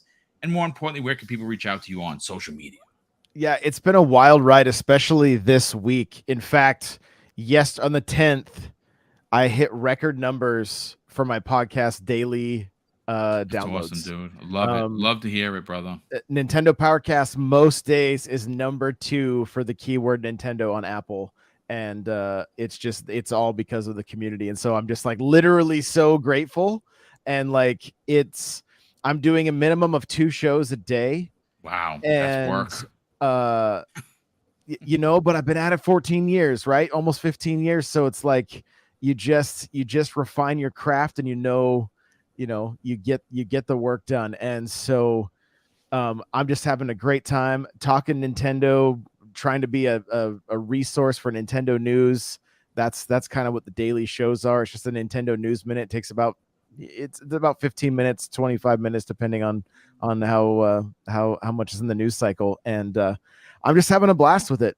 Still streaming on TikTok. I'll be live tomorrow doing some Tears of the Kingdom in the TikTok Gamer Lounge, which puts creators up like more on the FYP and nice. So yeah, it's great working with them and having that opportunity. And so I'm just loving life, man. It's things are good, and I'm just working my ass off, and I'm getting ready to launch a Star Wars podcast, and I've got the Poke News Now, which is a Pokemon show, is also going strong. And so just tons in the works. So, and just super grateful to be here with you guys. So yeah, well, we appreciate you being here, brother. Definitely. Obviously, we were very short guests today, and having you a part of the show, especially because we have big Nintendo news to open up the show.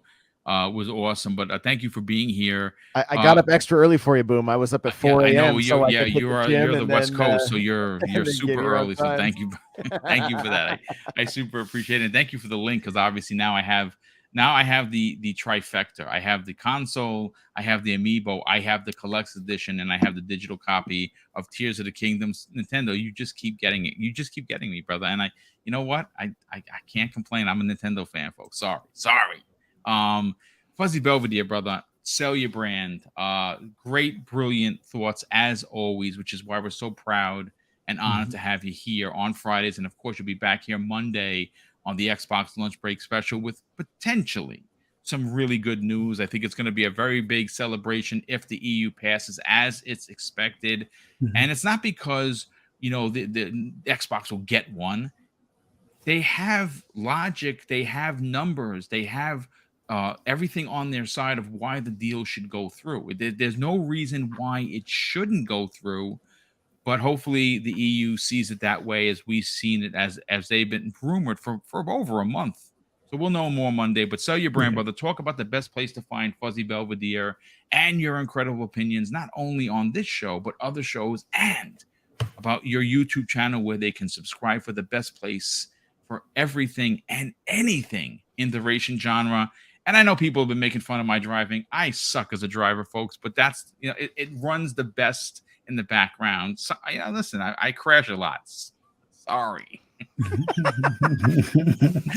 Oh man, it's been awesome being on here with you guys today, and shout out to Dave. I know he had to head out early, but shout out to him, and always pleasure being on a podcast with you, Josh. Your vantage point, not just on Nintendo, but gaming in general, is always it's refreshing. It's refreshing and positive outlook on things. So greatly appreciate it. And for all those in the chat, I know there was some back and forth on some stuff, but always good to see you guys interact with us and check us out and watch our shows. And for those that catch us on replay, we greatly appreciate it as well.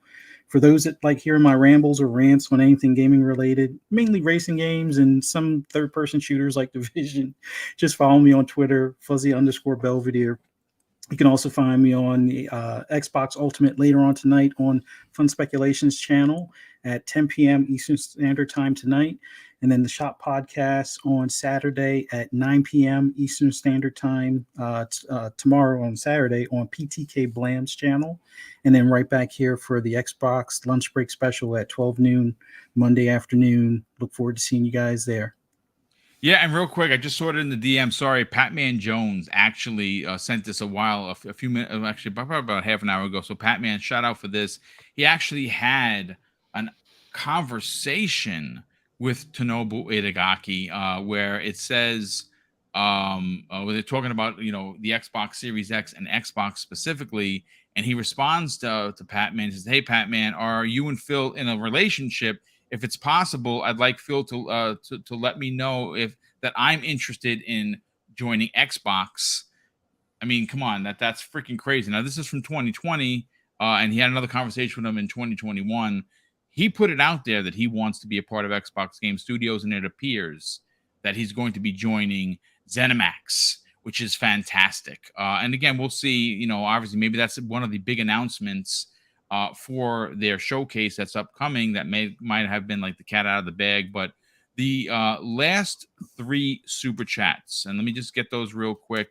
Josh, thank you so much for throwing them in there. Drawn TJ drops an additional $5 super chat and says the Xbox version of Starfield is going to have full mod support. Yeah, I believe it would. It's going to be running on the Series X. Why wouldn't it? JD Gamer drops an additional $5 super chat and says Xbox should buy Unity. They need help there in Freefall.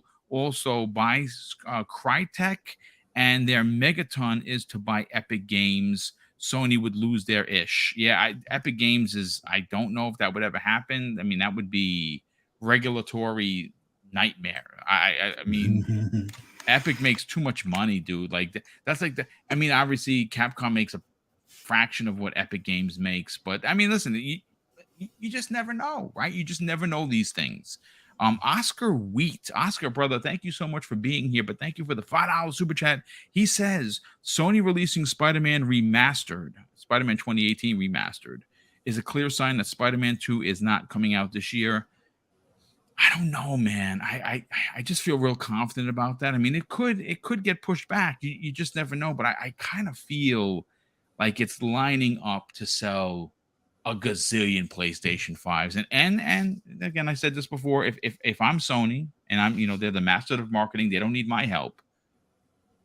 How I would move Spider-Man 2 and PlayStation 5, I would have a Spider-Man special edition, a Miles Morales special edition console, and I'd have a Venom special edition console. And in these bundles, you'll get Spider-Man 2018 for the PS5, Miles Morales for the PS5, Spider-Man 2.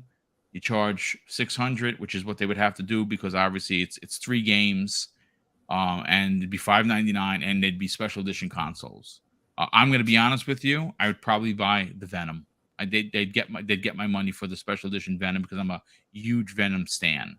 And again, is it going to happen? Probably not, because they're going to just put out a PS5 and say, "Hey, Spider-Man 3-pack, it's in there, $550, whatever." But if I were Sony and I wanted to move consoles, especially Spider-Man, that's the thing.